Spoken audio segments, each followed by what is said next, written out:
What's going on, everyone? It's me, Clef, with Papadaka starting here. Overwatch Contenders Fall Series Korea. How are you doing, Papadaka? Let's get it ready and rolling for playoff day number 2.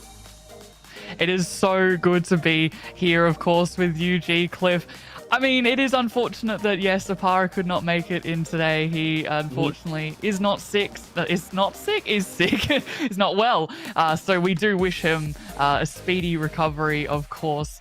But yeah, I mean, I'm all dressed up, ready to go. I haven't wear worn a suit and tie for a very long time. We have someone matching suit. I mean, I'm pink. You have the blue. Right? It's a perfect match. I cleaned myself up a little bit. Don't look too bad. And these games coming ahead as today, G Cliff, in the semi-finals, they don't look too bad either. Yeah, it's day number 2. After we have 2 teams dropping down, we only have actually 4 teams remaining now in Korea. It's unbelievable after all these weeks. And we're going to say goodbyes to 2 more teams tonight, as we're going to have the 2 finalists from Korea. What an exciting time to be here right now, Papadoc. And I have to say, these 4 teams are definitely big favorites as well. So no matter either these 2 teams that will get knocked out today, it will be a very sad departure, no matter who they will be. I mean, for one thing, Dreamers, which I know that Apara, that's his team, you know, so he'll be barracking for them, of course. So yeah, if they go home, I don't know, I don't know if I'll hear the end of it. Are you already calling it? I don't know. I don't want to call it too early. I don't want to call it because Poker Face is so strong has done so well at the moment. I mean, they've had to verse incredibly hard teams to make it all the way to the semis. And on paper, if we look through their match history, Poker Face have been winning against Dreamers. But now that we're coming into the full series, yeah, it's all a bit up in the air. And also, because these teams were in a different group, Group A and Group B, they really had to face against each other. Because now coming down to the playoff, now some teams actually having a history against each other, some teams not really. That's Poker Face Dreamers, comparatively, and slightly different for SPG and Zero. These 2 teams actually fought against each other in the summer series and previously before. So somewhat difference of a story, but it's going to be rather really good, exciting 2 matches regardless. Oh, yeah. I mean, SPG and Zero, both teams in their own right, they will be our first matchup tonight. And Zero, need I say more, they did a spectacular job to take Poker Face early and then just give them that massive boost so that they had a little bit of a rest. They didn't have to play through the quarterfinals. It's their first map choice as well. So they'll be starting off really, really strong. And I mean, SPG, they've had it they've had a bit rough, you know, no 3-0s, a lot of 3-1s, some even 3-2s, some really close games leading into this one. Whereas Zero, okay, yes, they dropped their match, though, against SPG. But other than that, they're looking really, really strong themselves. So, yeah, having lost against SPG before, it's... On paper, it's gonna be a tougher one, but Zero this season have just come out flying, and they haven't dropped a single game. Yeah, that's the thing. In history, just a few months ago, they did lose a couple of games against SPG, specifically against SPG only, if I remember, and also not just once, twice. So it's gonna come to bite them. But they went through a roster change, so they made some changes within the scenes, and that's exactly why they're having a 4-0 win streak during the groups. So clashing against each other should be extra fun with some extra history in there too. Some things to spice it up, and I think we're getting ready to see that overview. Let's check that out.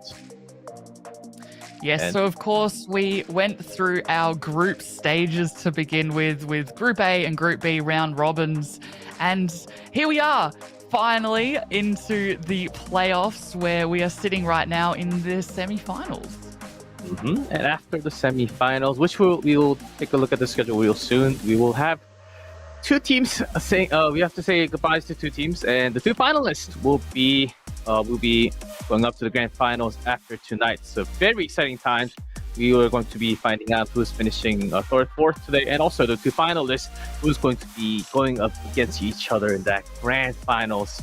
So the pretty long week 1, 2, and 3 for Fall Series Korea, and we're finally here. Finally here, and I mean grand finals as well. It's in person, it's in LAN. We're having it in a stadium with fans, and I mean that puts even more pressure, I'm sure, than the players are feeling right now. Speaking of which, these are our matches coming up today. We have to begin with SPG versus Zero, and then finishing off with Pokerface versus Dreams to see who can be those two teams that go ahead into the grand final. So, G Cliff, we're starting with SPG, Sinpreza Gaming versus Zero. How are we looking at this matchup? It's tough. Zero, they took a longer break because they did get perfect match score from the groups. But the thing is, SPG, I do want to pinpoint on certain players, but it's really hard because they have their ups and downs. But Zero also took a longer break, so they might not be as warmed up, is what I'm trying to say. So I think until we actually open the box and see the real matches, I don't think I can predict the clear winner today from this matchup. So it seems like we're looking at which brother is the bigger brother, which the eldest player in the team will be coming in, which one can not necessarily carry, but certainly help their team better towards victory here. So the big brother, of course, will be Lee Soo Min for SPG, and then for Zero will be Kilo. So those two will be going head to head tonight. But as you said, SPG, I was talking about Zero having a win streak, but SPG, they've only dropped one game, and that was against Dreamers, and Dreamers are on fire at the moment. So knowing that, okay, we did lose against Dreamers, but we've done really, really well in our round robin stage, that would fill you with a lot of confidence coming into this. Yeah, I think that's a really good confidence booster, especially as you mentioned already at top of that. SPG actually dropped couple of map against the teams that finished 4th and 5th from the group, which does worry me a little bit. But after seeing their play yesterday, I'm pretty sure they have full confidence going up against a very strong opponent, Zero.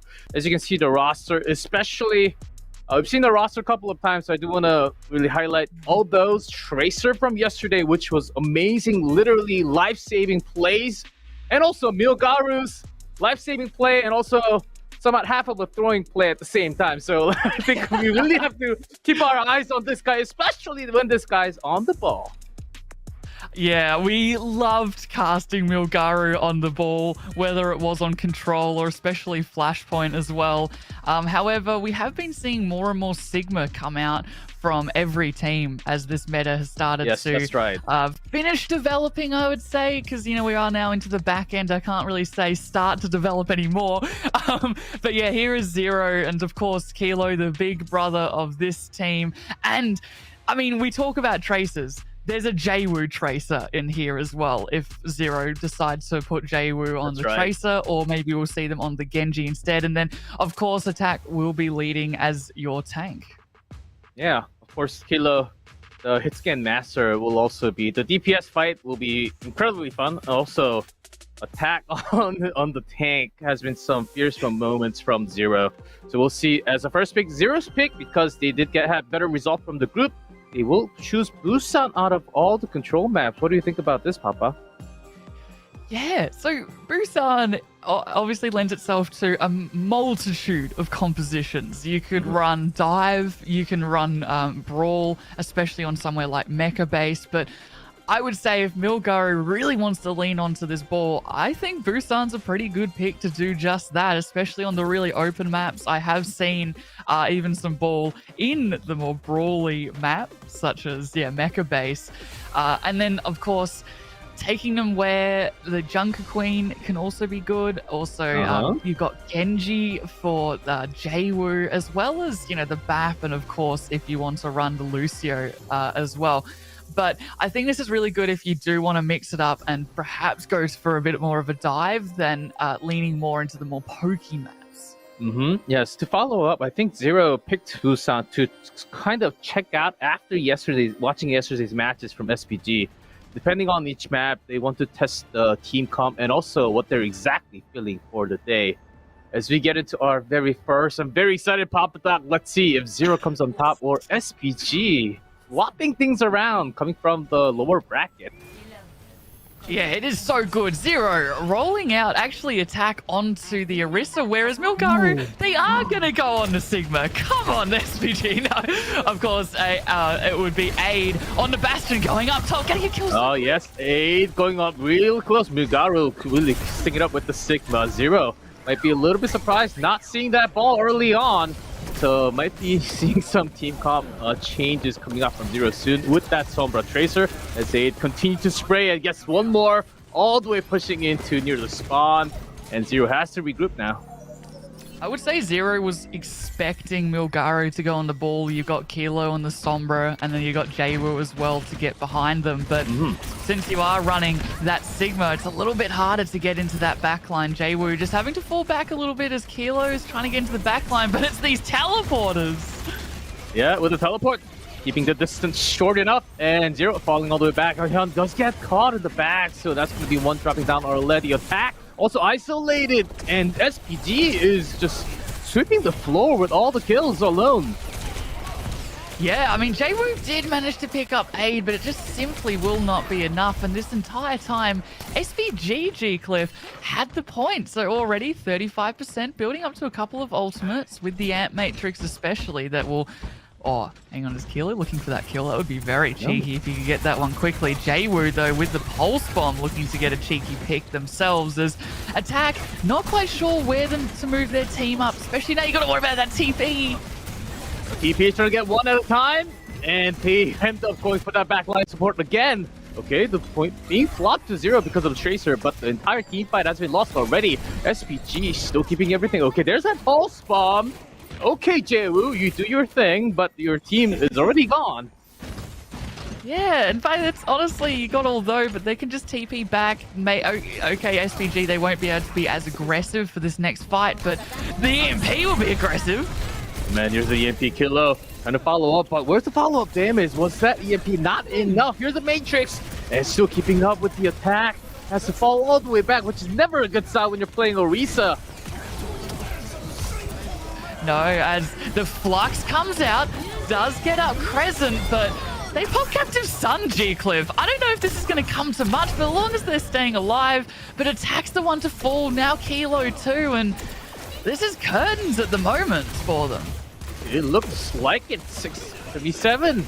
SPG, they did lose Milgaru, still using a lot more ultimates, willing to spend a little more extra. Actually, that is going to cancel it early. Zero, they still have to regroup, still did lose Hilari on the back. Hilo finding the kill early. This might be a comeback for Zero, hold on. I think so too. Pulse Bomb in the back doesn't catch anything, but both teams don't really have ults. However, although does have that Photon Barrier, which would block so much damage.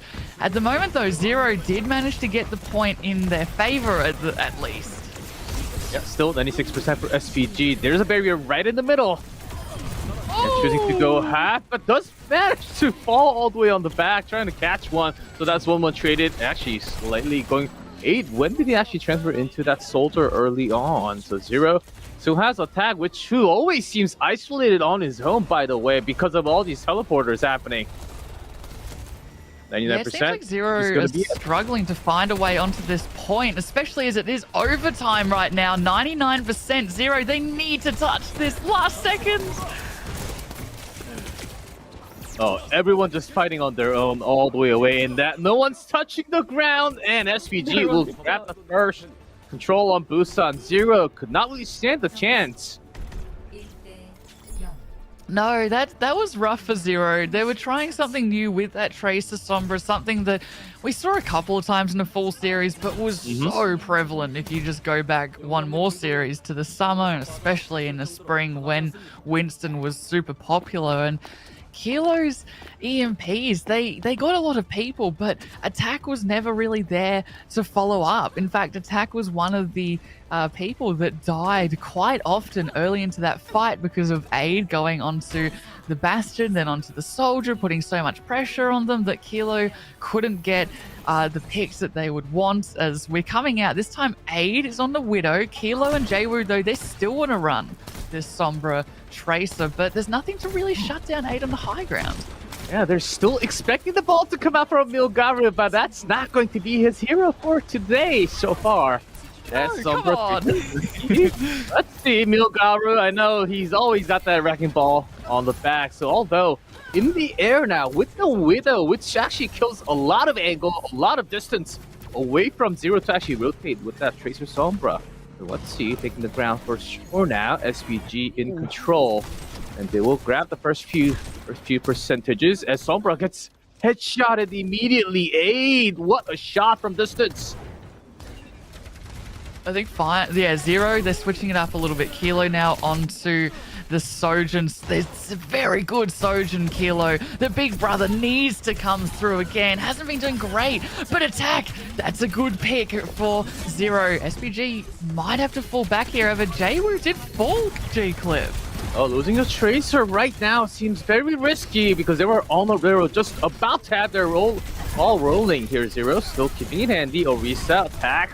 Still holding it strong. The heals coming through from the back. There's a mentality field gone immediately. SPG, they're kind of on the push. But although dropping will be big. Crescent also lost. So both DPS gone from SPG. Lacking the damage. Only Milgaru Uchan left. It'll just be Orisa now.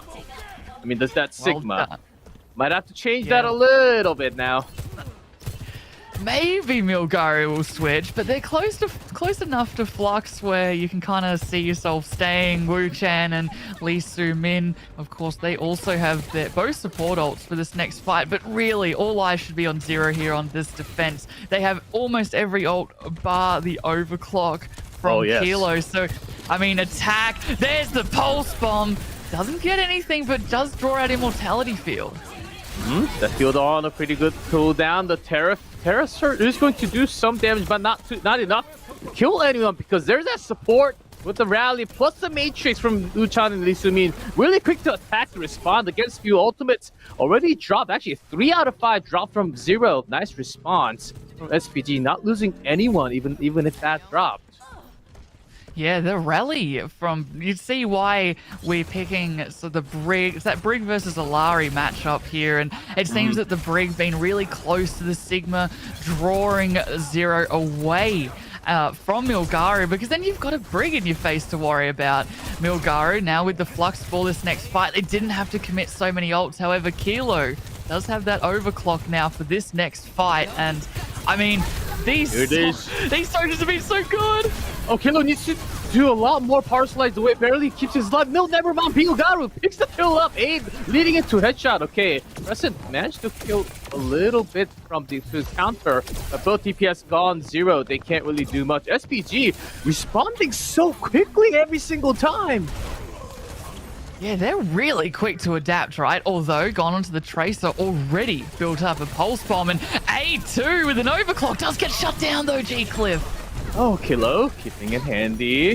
That Sojourn Tracer DPS war is still happening. Here's Jwoo, who's going to win this Tracer 1v1, although taking some damage, blinks away, and with a bit of help from the Sigma off to the side, I guess Jwoo wins at the end of the day. That was actually well played from Zero. However, they will have to pretty much hold this point for the entire duration. SPG got to 95% through all that, and they're not too good on ults. Aid's just switched off the Sojin over back to the Bastion that we saw in the first map, but that Pulse Bomb does get shut down just from that Immortality Field. But again, you kind of have to be careful of your approach now. You do not have that ability anymore, and especially with Attack. They do have that Flux in their back pocket if they need it, and they're going to use it immediately. Attack. We're going to use it on Milgaru only. Can you really focus it at the right time? Let's see, as damage is coming through still through the Matrix. Okay, Milgaru Uchan going down. It seems like Zero will be able to grab the second and turn things around. SPG only one left, although just drops onto the ground. No Tracer. And that is Zero now, taking one back, tying things up. No, Zero played that well. They had to really slow down the fight, really build up their ultimates on their side like that Flux, and to be able to build... There was no immortality field. Well, there's Flux for SPG to say, no, you do not kill our tank. Instead, it's like, oh no, Milgaru, it's just a feast for you of Zero. As, yeah, now we've evened it up 1-1, and oh, G-Cliff, we're getting it. It's the ball. Milgaru is back, but Kilo, Finally expecting this, though, has gone over to the Sombra. However, we have seen Milgaru before dodge and duck Sombras.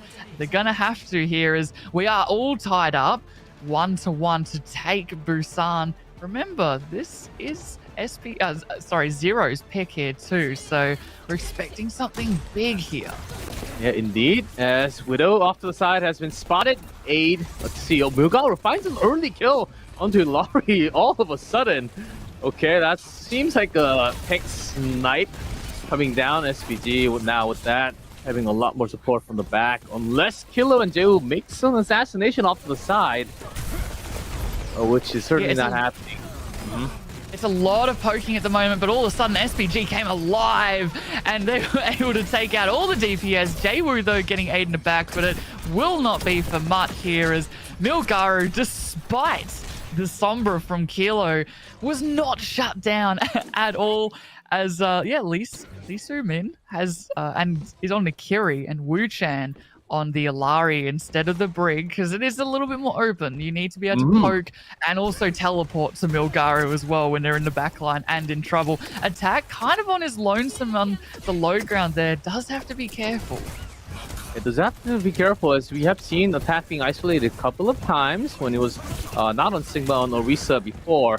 So here's Attack trying to absorb a little more damage. Jeu has to come alive in order for the team to win, although those go down. So extra Tracer for Zero at the moment. Milgaru will be the second to fall. Still holding that Pulse Bomb. I don't think it's needed at the moment, as the rest of the SPG will fall immediately. So Zero finally turning some point and getting some percentages on their field. 10% now. You and I were talking about the Tracers. We were talking about how we were going to see the matchups, how awesome both of them are. And at the moment, Jwoo, and although they are not disappointing us, both of them have the Pulse Bomb. Yeah, I know. They have the Pulse Bomb this fight as well. I mean, obviously you'd want to get it onto a support, right? But Amplification Matrix making it hard for SPG to push in at the moment. It's a very slow, drawn-out fight, which is perfect for Zero. And Milgaru's drawing all the attention. There's a driver, not really going to find anyone. Lee Soo-min going to pop that early on. Pulse Bomb does not go in. Find any kill from Aldo or Jwoo, both of the teams. There's a Captive Sun from Crescent, and also Uchan, both of the supports. And Attack goes down early on. Aid keeping up really high. Kilo doing slightly better as Milgaru responds immediately back. DPSs are actually having a tough time against all these. And then the minefield comes out from no one. Comes into the control zone. Only I get to have all the fun. That's what Milgaru is saying. Just backing out here, Milgaru falling exceptionally low there. Attack, though, they did fall quite early into that fight, but they're back and with a Flux as well. But if you've noticed, SPG, they don't exactly play together. So really, if you are popping this, you're only going to pick up one. Milgaru gets Crescent. Lee Soo-min nearly gets the back of Hyun. Yeah, and Jeu keeps on finding a kill onto the opponent Tracer. Surprisingly, and although he's having a very tough time managing the opponent Tracer as well. So here's Zero now pushing. Might not even need to use the last bit of ultimates as SPG. Oh, that was a cheeky little play from Lee to get extra percentage there. But it is going to be 80 to 65 now. Zero slowly coming back into this game. Very, very slowly, but that's what Zero would want for this last fight. It's happened in the second one, happened in downtown. It was so slow that SPG couldn't even touch the point. Milgaru, of course, now that they are on board, will find it a little bit easier, but 80% here, it's evened up both sides. They need to take this fight well, SPG, to remain in contention. That's right, SPG. How are they going to be going in? It's getting close, but a lot more also from Zero early on usage. The overclock and the window already up. Lee Soo-min goes down. Here's Kilo looking for more kill.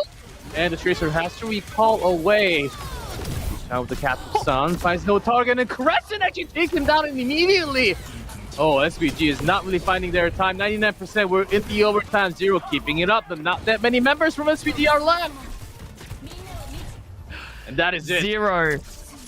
They took Busan. It was their map choice. It started out a little bit rocky there on Mecha Base, but they cleaned up their act really quickly too, and especially in downtown, and they were looking really strong there. And it was unfortunate. I mean, Milgari's ball did work pretty well, but Jaewoo on that Tracer. I mean, we were talking about although, but Jaewoo consistently got into the backline, consistently forced out major cooldowns like that BAP lamp, and then that's when Zero, when they did eventually push no BAP lamp for SPG, and they really struggled to stay alive. And yes, their composition from SPG, they had to be split apart, try and focus you from different angles, and that can be scary, but Zero did such a good job of just navigating that, picking and choosing their targets really well and shutting Zero completely down. Oh, sorry, Yeah, SPG completely down. Wrong team well entirely. We could tell which team you were talking about anyhow, but Zero really coming back strong too. Kind of waking up late in Busan, but it's still the first map, and they were able to grab that second point and third point. So we'll see how this goes, because Busan did go in favor of Zero as SPG. I think they really needed that first map to actually win in this first to three. But that is going to be for the first map. When we come back, we will have our map number 2. That will be Hybrid.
And welcome back, everyone, to day number 2, our first match of the Nightfall Series Korea. It's me, Clef, and Papa Doc. I know. Everything fine over there? The mic sounds a bit strange, but that's okay. Maybe it's just my end. Oh, no, everything is perfectly fine. I mean, we've got Zero and SPG. Zero taking the first map there. And pretty commanding, that third map there that we saw, but now it's SPG's pick. Yes, and as you said, it's hybrid. Now, we saw lots of Kings Row yesterday, G-Cliff, with you and That's Unknown. Right. But now we're coming into a new day. We've got, of course, Midtown. We've seen a lot of Midtown, and then and we might go back to Kings Row like we saw yesterday. Or do we pay the price of admission, and will we see some Blizzard World? I think we've really seen it once, maybe twice this entire series. Oh, so man. It surprised me if maybe we don't see it. Yeah, Blizzard World has not been really popular at all, which, okay, brings us to Midtown, and you're heading out as SPG's pick, which does signal a lot more ball and Sigma play for both of the side, as we're not really going into that Kings Row at all. So I wonder what SPG is thinking at the moment. You drop your first map against Zero. It was close, and the second and the third from Busan was also early capture from SPG, and they kept on losing the later fights when Jae really kicked in hard. So I wonder what kind of feedback they actually had to lead into this Midtown pick in second map. Yeah, I mean, how do you shut down Jaewoo? And it's not like you're just going to shut him down by going Torbjorn or something like that. Maybe that's something that they try and do. Haven't seen too much Torbjorn in the Korean Contenders side. Seen a bit more in the APAC. But this is where we might see them coming out on a Genji or somewhere where it is that sort of longer range. It's where we're seeing a little bit more of that Widow, Hanzo, and of course the Sojin. With even a teleporter has been kind of popular at the moment. But it seems like on the defense, Jaewoo instead going over to the Echo pick there, which will help the hallway shut down that Crescent will be wanting to do. And Kilo going over to the Sojin themselves to build up that railgun. And look, I know I don't want to speak too quickly for the attack here, G-Cliff, but Milgaru on a Reinhardt with although teleporting them around would be a hell of a lot of fun, but I think it will be Milgaru instead going over to the Sigma. However, although we'll stick onto the Sim, which we have been seeing more often here, is just to dodge a lot of that poke, a lot just so that you can bypass it entirely there into the apartment or into that hallway. So it'll be interesting to see how they want to play it. Sigma early pusher with Aldo pushing all the way forward into the line. Attack getting focused really quickly and brought down even through the field. Because they're isolated, they couldn't really handle the pressure. But in the meantime, which means that Kilo and Joe can just do free damage off to the side and collect all the way up to 51% in just one fight. And Jay was still having 46% now at SPG. They had the right plan, but off to the side, I think they might have still thought that Reinhardt was along with them. Well, that was changed early on.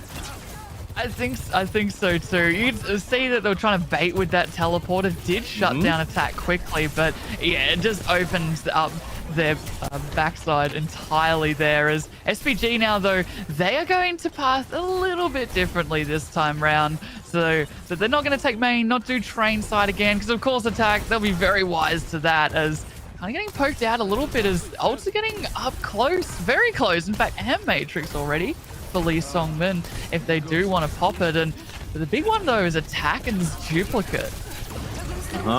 Jill already ready with the Sigma early flux. Did it actually catch? Actually does catch later on, but no further kills as SPG. And Zero keeping it all together. They're making these rotations without too many casualties. So I like this type of play from SPG. All the way into the second floor now. Zero all spread apart. Now here comes, they drop down onto the point. Zero, can they respond perfectly? May still alive, but Kilo finds a kill. Another one with the overclock. And it's continuing. Joe, Kilo, these two DPSs, they're just unstoppable at the moment when they have the distance. Yeah, these guys are on fire. SPG, as you said, it was good. They waited out the flux. They waited out Jaewoo's duplicate, but they can't stop everything, and they cannot stop Kilo as they have been popping off on this Sojin this entire full series. And of course, they really had to wake up as the big brother of the group. And help at the moment. Their defense is really strong. SPG, though, they're coming back with the Blizzard. They're also very close themselves to their overclock this time round, as they've switched off of the Symmetra. So they're just relying now on Wu-Chan, speeding them through to the apartment once again. Yeah, slightly faster with the Lucio, as they still have the sound barrier and the Blizzard, but Zero, they're not. Oh, that Sun catching a lot of that coming out from the room. That was a really big misplay from SPG, coming in at the perfect time for 0. But actually, okay, hold on, Wu-Chan. Although they're finding some kills off of the point, still attack coming in handy to really not let this Lucio go back anyhow. That looked a little too cruel, but it did happen on screen. It did. I mean, look, it's good. It's good for them because good for 0, not good for SPG, because this is the final fight, G-Cliff, to take this. They've got a couple of ticks, SPG, but they need more because 0's attack is, of course, going to be just as strong as their defense. And SPG, this time, they're going to go through the train ride. They've got quite a number of ults to their name, but brutal. Oh, Jehu early on really stopping everything and had to drop everything from SPG, really spending everything except for the flux from Milgaru. 0, they initially made that right block, so bought a lot of time now, ticking in 5 seconds. They need to get extra tick and more. 0 still poking off to the side as 8 does go down. Killer finds another kill with the railgun from the off to the side, and although drops along with that attack, can survive. And here's still Kilo. Jehu, these two DPS, they're just unstoppable, and they're gonna clean house again. SPG not really grabbing even the first point, only 2 ticks, and time runs out. Yeah, 75.6%. It's something. It's a win condition, but it's certainly not the best win condition SPG could ask for. As yeah, you said it, Jehu and Kilo have been popping off. I mean, Jehu is on fire today. We've seen them on the Tracer, we've seen them, of course, on the Echo now, and Kilo, need I say more with this Sojin player at the moment, and Crescent as well. We haven't really been talking too much about them, but they've been very consistent in that kill feed. We saw that Captive Sun earlier as well, which got, I think, all 5 members of SPG, and they've had to, they always have to expend so many of their abilities and their cooldowns in the apartment that by the time they get out, 0 build up very fast ultimates. Like Jehu built up a duplicate in 1 fight after being solo altered by all those Mei. So very highly skilled SPG. They need to answer this. The way that they seem to want to answer it is how they won their first map, Mecha Base, which is Aid back onto the Bastion. SPG, I think they made really cool rotational play, but the speed was not there. I think 0 had a pretty easy read because the rotation was readable, was slow enough for them to actually catch all of them. And 0 just having a lot of experience. The shock hole was there all the time. Now that they're on the attack, can SPG respond and block and have this perfect hold basically in the remaining 4 minutes now? As Kilo, Jehu's Genji is out present on the field. That's exciting. Love to see a Jehu Genji attack as back on the Arista as well. So looking to be semi-aggressive, but also because they don't have that Lucio as well, they will have to take the fight naturally a little bit slower. Jehu just 1v2ing up there at the moment. G-Cliff looking to get a very early pick, but not gonna happen just yet. Yeah, as we do have a lot of members from SPG spread it apart. 0, couple of them in the backside alley, and Jehu trying to look for the angle to get make an assassination happen as a Genji player. But just getting some neutral fights, some damages in and out, gathering some ults. They're trying to keep them in the corner room. Poking battle, right, G-Cliff? I mean, it seems like Aid wants to win it as with the help of Milgaru. Kilo does go down. Yeah, with Kilo going down, 0. Remaining members in attack again, somewhat alone in the room. Okay, Jehu, let's find the kill. Will this actually lead them into a better play? Okay, Crescent finds an angle to heal back, attack. Oh, okay, early Captive Sun, so they want to go all the way in, and that first shot does not really do too much there. As Jehu will come back immediately. Kilo finds the kill onto Wu-Chan. SPG dropping like flies on the control, and this might just be it. That's it. That's it. Second map goes to 0. That was SPG's map pick, but you would have thought it was Zero's. How well Zero played there on the attack and, of course, on the defense as well. Jaewoo, so consistent tonight with the Echo and, of course, that Genji just going in, getting the first picks every single time. And, of course, Kilo helping out as well. Man, SPG, they need to come up with answers here. We're about to go into what could potentially be the final map. Well, it is if it's in Zero's favor here, as match point for Zero. You've got to be very nervous now if you're SPG. As Zero right now, they are unstoppable. Unstoppable, and attacked buying that much time in the room alone with Orisa barely surviving with 1 HP, was able to buy so much time for the fallen member to actually come back from the spawn to turn everything around. And SPG said, I think they already kind of knew that they lost the battle already at the moment. It's like, we spent this much time, this much effort and skills, and attack still survived somehow. And that was literally the winning play.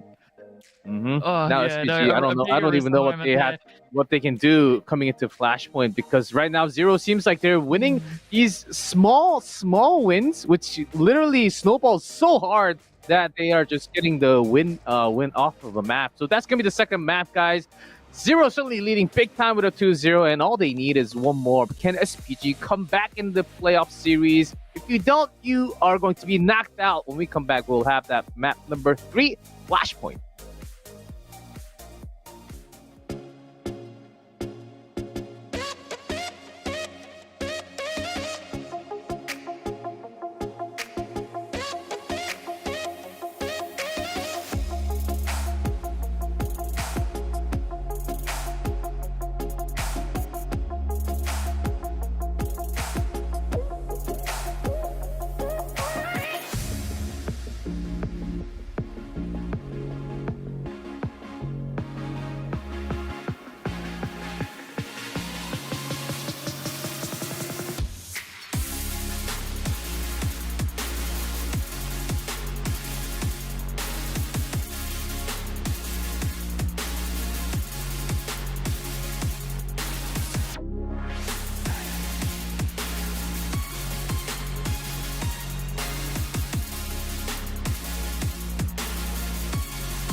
And welcome back, everyone, to Fall Series Korea. I'm G Clef with me, Papadaka, here, as we are having a 2-0 already. And Zero is trying to speed run this playoff. And can SPG stop them from having this speed run? Right now, it seems like they're unstoppable. Right, they must have like a very early reservation for dinner. Like, sorry, we don't want to run late. We've been holding this reservation out for a little while. SPG, I'm sorry, we're just going to go all out. And so far, it's been just an absolute trample. SPG, they need to find a way to stop them. Obviously, Flashpoint. Notoriously, we've had a little bit of a run on a running joke throughout this series that Flashpoint is dead. It just seems to be that map that just completely flips things on its head. It's where players, a lot of that potential reverse sweeps at the very least, have began. It would not surprise me without looking at the next map if we do go into Savasa of casting and looking at what in the past what SPG have picked, it has been that Savasa, so Milgaru can pop off on that ball. It's just a little bit easier than New Junk City, or maybe we will see a Milgaru go onto someone like the Sigma, where you can be a little bit more pokey. It worked really, really well on. There you go. It is Savasa. It worked really so well. It begins. Yeah, on Mecha Base. So. Got to do it again. Go back to what was working before for SPG. But I could say that, but at the moment, Zero are just on fire right now, especially Kilo and Jaewoo. Yeah, these two DPS line are just unstoppable. And SPG, for the last two maps, they were not able to find that many, especially after Kilo and Jaewoo started first, I think. Jaewoo got the ignition on to that engine, and then Kilo had the gas pumping, and the entire team is just 100% alive. And ever since that moment, towards the end of Busan, leading into Midtown, SPG just could not find a solid answer. And it's really hard to catch all these really talented players just keeping their distance away from the team fight, but still managing to pick up kills. And SPG, so they need to come up, make some type of a huge play that can actually lead into a kill, or have somewhat of a different team comp, which SPG, I don't think they're really capable at the moment of showing like a big change, like a Winston dive comp that we might be able to see, but it's really unlikely because it's SPG. Yeah, SPG going back to their tried and true, what we've been seeing on Esperanza for a while, which has been Milgaru onto the ball. As I did say, Esperanza, it's actually Savasa. Completely different map. As Zero, though, going on to with Kilo, looking for that hack if Milgaru decides to go in, instantly hacked up. Yeah, early hacks. Finally, Kilo will have one duty to fill, which is to hack Milgaru all the time so it doesn't run away with things and have those easy pile drivers. Also Zero, their entire team just poking away. Milgaru also rolling back away to the team, finding okay time along with that. Jaewoo has to be careful even if you are Tracer, looking for a few of those pylons, and also early attack as a DPS. No further kills yet. And here's Adol towards the back. A lot of poking on the point G Cliff at the moment, and just trying to test each other out. I mean, I think the biggest thing will be Jaewoo taking out, although I was about to say this pulse bomb that's coming up right now. And there it is again. Oh, Jaewoo! Oh, Jaewoo is again destroying the entire team of SPG by himself with the shots and the pulse bomb together. Zero. And the Kilo off to the side is saying, hey, if you're doing all the work, what am I doing as a DPS? Well, as you can see, Kilo actually did a lot of damage too, 98%. Of course, the Pulse Bomb does charge up really fast, so it does come back, and plus 37% already from Jaewoo, but that just means that SPG has to be careful of this Tracer. Can you lock Jaewoo down or not? I think it comes down to this on Savasa. Yeah, Kilo now with that EMP, which would shut down an entire SPG fight, but it seems like they want to lead with an artillery strike from A. Doesn't get anything just yet here. SPG looking for a way to come on in, as had to translocate away, it seems like, for Kilo. Captive Sun is out. Doesn't get any picks, though. So some ultimates are coming out, but it's an EMP. Oh, a lot of trade in the middle here as Milgaru is still alive, as no tank for Zero, but both DPSs, you have to trust in the power. Jeu, although, who's going to win off of this Tracer duel? There's that Milgaru. All right, behind the wall, the pulse bomb goes wide, so does not really find the perfect target, although he calls back, so this Tracer, oh, what a bit of a help from Kilo off to the side, okay. That's kind of unfair, but we do have 5v5 for a reason. And that's why Zero's actually going to grab the first point. It's not Jules. I'm sorry, G-Cliff. It's not just Jules. Oh, no. But yeah, as you said, Zero taking that pretty convincingly there. SPG had so many ultimates, but just couldn't use them, although got a double pulse bomb. But even with that, taking out attack, the 2 DPS were just left for Zero and completely cleaned up. Oh, another whip or two! Fingal, though. Oh man, that's gonna be incredibly hard. Zeo just finding these kills all over the place, left and right, and oh god, is that the right kill feed that I'm reading? That's so many Zeus, and a lot of SPG members going down. They didn't even bother capping point for a bit there. They were like, no, we're just going to completely wipe SPG off of the map entirely. Jaewoo nearly up to I want to say their 4th pulse bomb of this game already. They've just been popping off. 8 is forced onto the Torbjorn.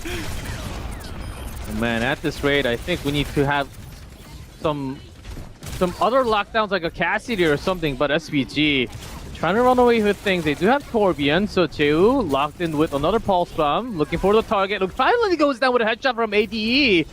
Okay, ADE doing a lot of work, although finds another kill with the counter pulse bomb here onto the back line. So this time Zero might not be having. Oh, hold on, as attack. Let's get one more before going down at least. SPG. Jaewoo's back. I don't think they're going to get anything though, G-Cliff. Nothing will come of it. They will fall back here, but they have that pulse bomb. However, SPG have been playing very well though. Aid now does have the Molten Core for this next fight. However, will it get picked off early here as Kilo going very far forward, but this time, although not to be counted out, was just camping the Translocator. Takes out Kilo, so this will be harder for SPG to push in here, but they have enough time just to sit and wait for the rest of Zero to come back here as Captive Sun ready to go as well from Crescent as Jaewoo pushing in again. A very hard pressure. 8 goes down along with, oh, actually, a Matrix and Captive Sun ready to go for SPG. Finds Sean and also a few more targets from the back line from Zero. Both supports gone from the field, but EMP from Kilo. Would that be enough to turn things around? Not too many targets taken from EMP plus a pulse bomb. But still percentage going up from SPG. Zero, they do need to make the rotation now, as it seems like they do want to contest for the final few percentage. Will they be here in time? Okay, Jaewoo makes a touch. They do. Right, they make a touch, and they also have Ant Matrix as well to use for this final fight here. As Milgaru, they do have a minefield if they need to use it, but it's the pulse bomb. Doesn't get much, but it does enough damage. As SPG, it's all coming up them in this point, and it's exactly what they needed to do, G-Cliff. They needed to turn this around. They have that point in their back pocket, and it's evened up 1-1 as we are moving on to Garden, it seems like. Yeah, this next one. What a moment for SPG there. Yeah, they didn't really have that many ultimates. Also was able to take away the point at the end, which I think is a big confidence booster. Getting those DPSs early, exactly what they needed. So matching the score 1-1 here, Survasa. As we see Milgaru sneaky plays, okay, and the driver connects some more extra damage. That's already 50+% from that one movement. This has to be careful of this Milgaru play, but Zero reacting okay. No one falls.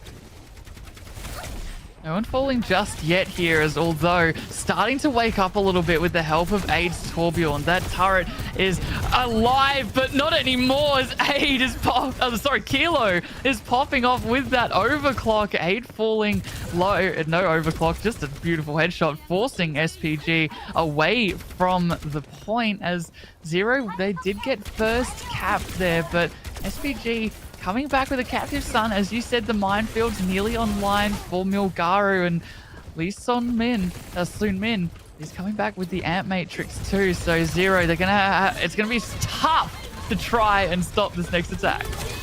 Oh man, Kilo's disruption shots in these has been so good, but as we say that, the Captive Sun plus all those Tracer does come back very low in HP, but still alive somehow.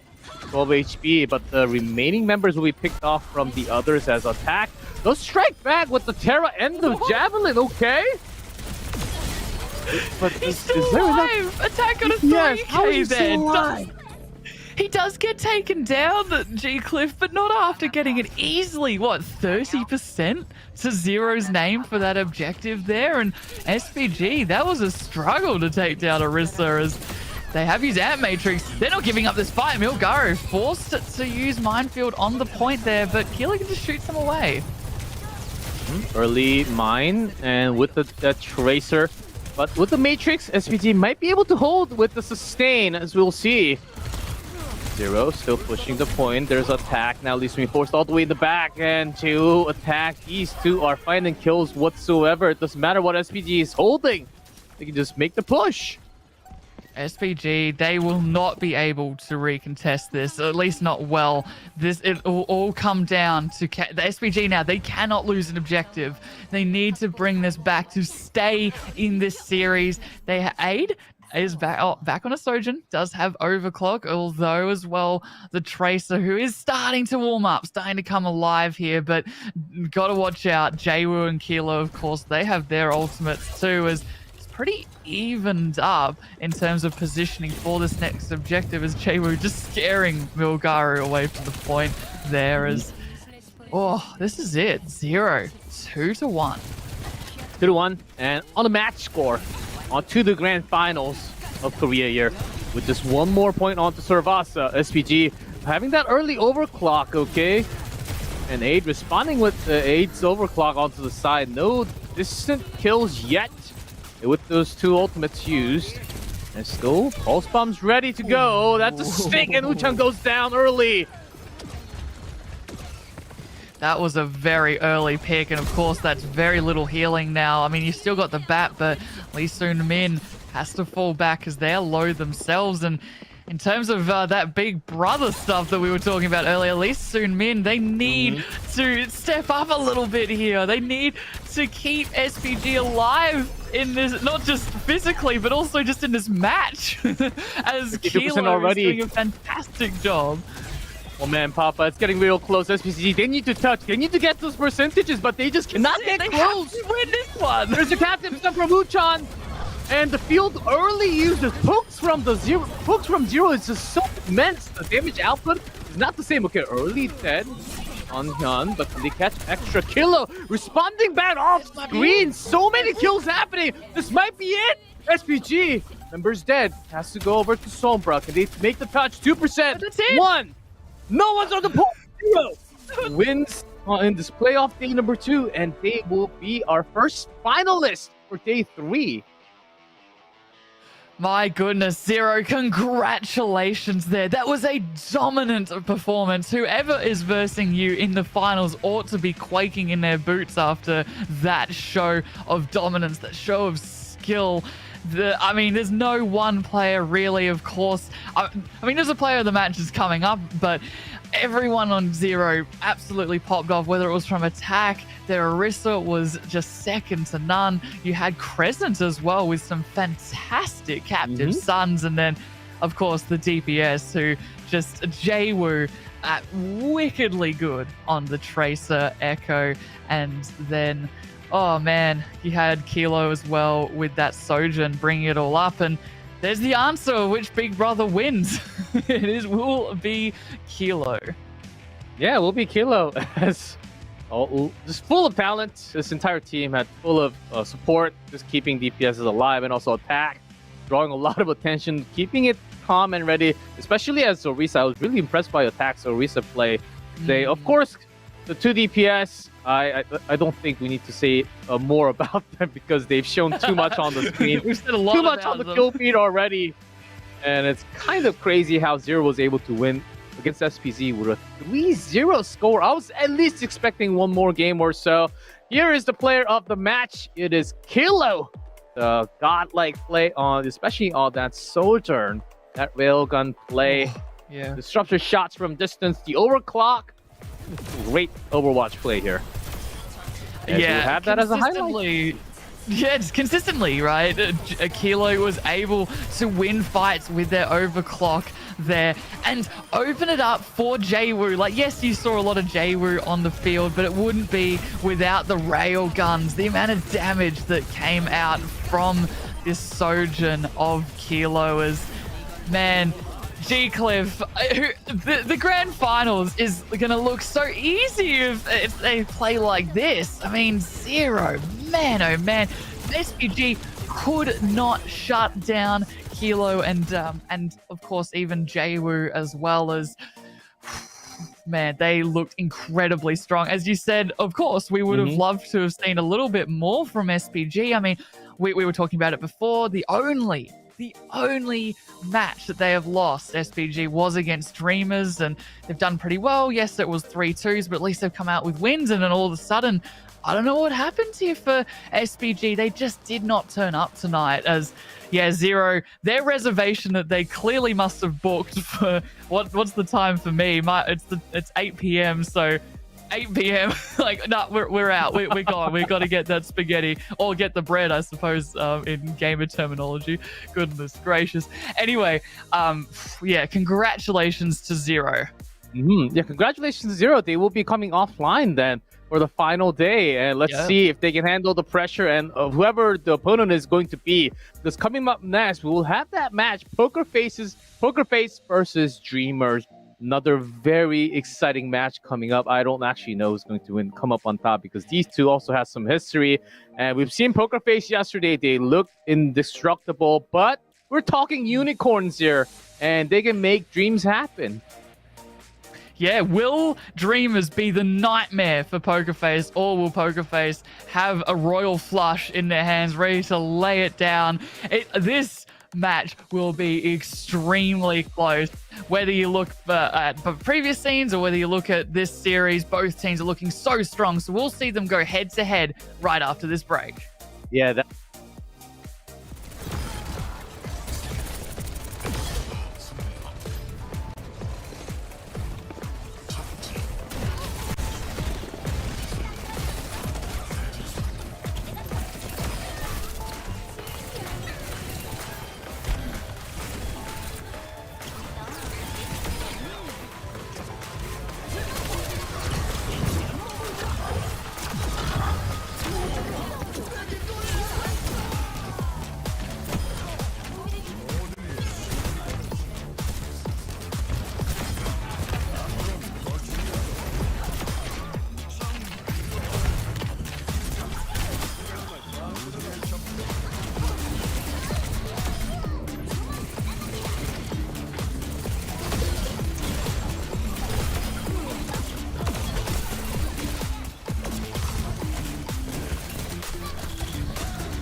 And welcome back, everyone, to Overwatch Contenders Fall Series Korea. Hey, Papa Doc, how are you doing? Are we ready to get into our second match of the night? Poker Face versus Streamer. Only one team gets to move up to that grand finals and face against Zero.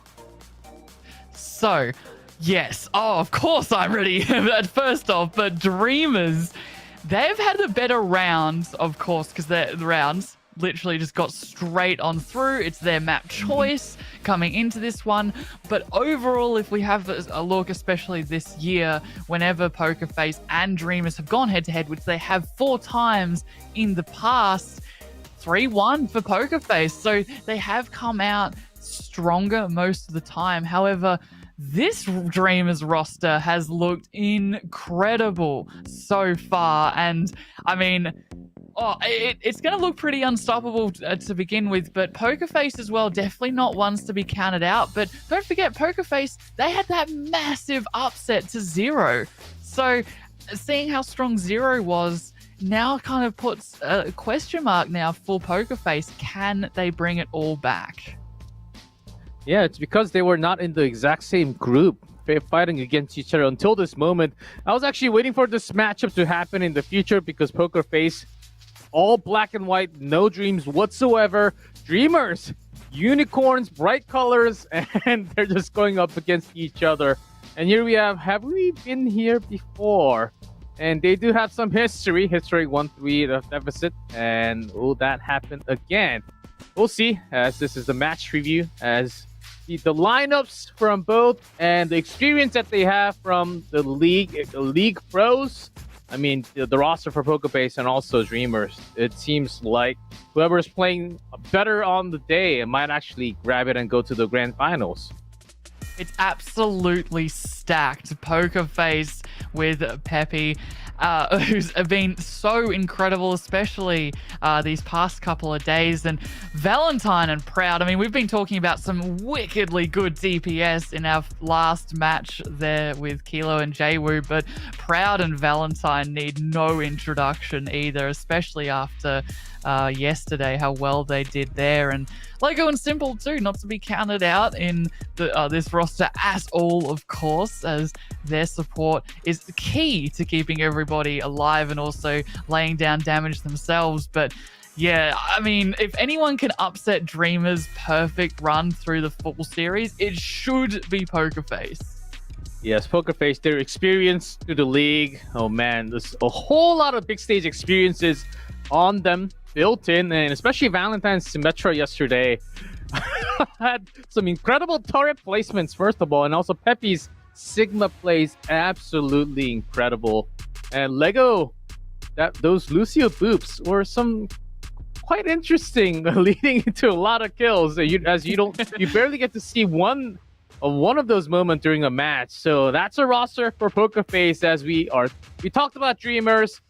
This is another roster who's going to be on paper very strong. They play really well in the group, but when they're going up against Poker Face, can they have the same performance as Top Dragon's Genji? As we all know it, we've been seeing it from weeks, but can he actually show the same performance on that Genji or whichever heroes plays?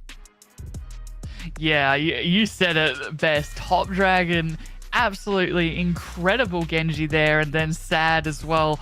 usually a bit of a hit scan player, but really, Stag can just play whatever is needed. It wouldn't surprise me wherever we go that Top Dragon will take the Genji. Maybe we've been seeing quite a bit of Tracer, especially that last match as well. Might have to pick that one up too, as well as the Echo, but yeah, Jasmine as well. So these two tanks going head to head are some of the best we've got in the Korean Fall series. So this is just a match of titans going up head to head against each other. And it's interesting that they are leading with Lego and Data, because that would you'd make sorry, what am I trying to say? It's something about Lucio, that's what I'm trying to say. You're sort of thinking, okay, these guys are obviously wanting to go a little bit more rush, a little bit less Sigma, perhaps, maybe a bit more Zarya. We even see it, of course, with Arista as well. So yeah, it's obviously Dreamer's pick to go first. So where are they strong enough? That's what they'll want to obviously find out, and they've definitely found out, and will be taking Pokerface there. Yeah, we'll see what happens there, as Dada, missing support all the way on the right, used to be on Pokerface last year. Of course, not with the exact same roster that Pokerface has now, but still going up against your old family team might be something. You might actually know something special about the team here, as we get the pick. First map will be Ilios Dreamers, because they had better results from the group. They do get to pick the first map. No Busan this time, as we will have maybe some more Echo, some more in-flight heroes to come out in this map.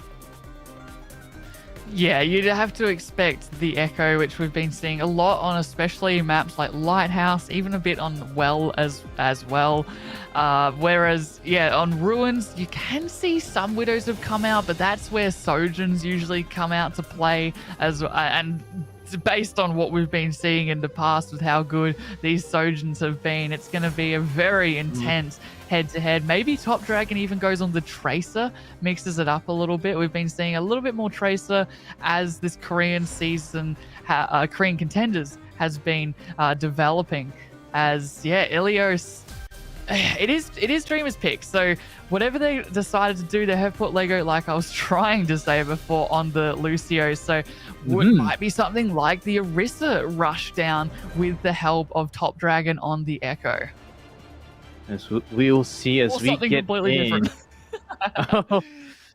Different. Well, we go into Well here, as Lighthouse could have been pretty good too. Maybe we'll get to see that later on. We do get to see Lego on that Lucio. The boop is what we're looking for, but will that happen against a different opponent? Dreamers, okay, Pokerface with Valentine's teleport off to a quick position, getting that heal pack first, and Dreamers off to the side.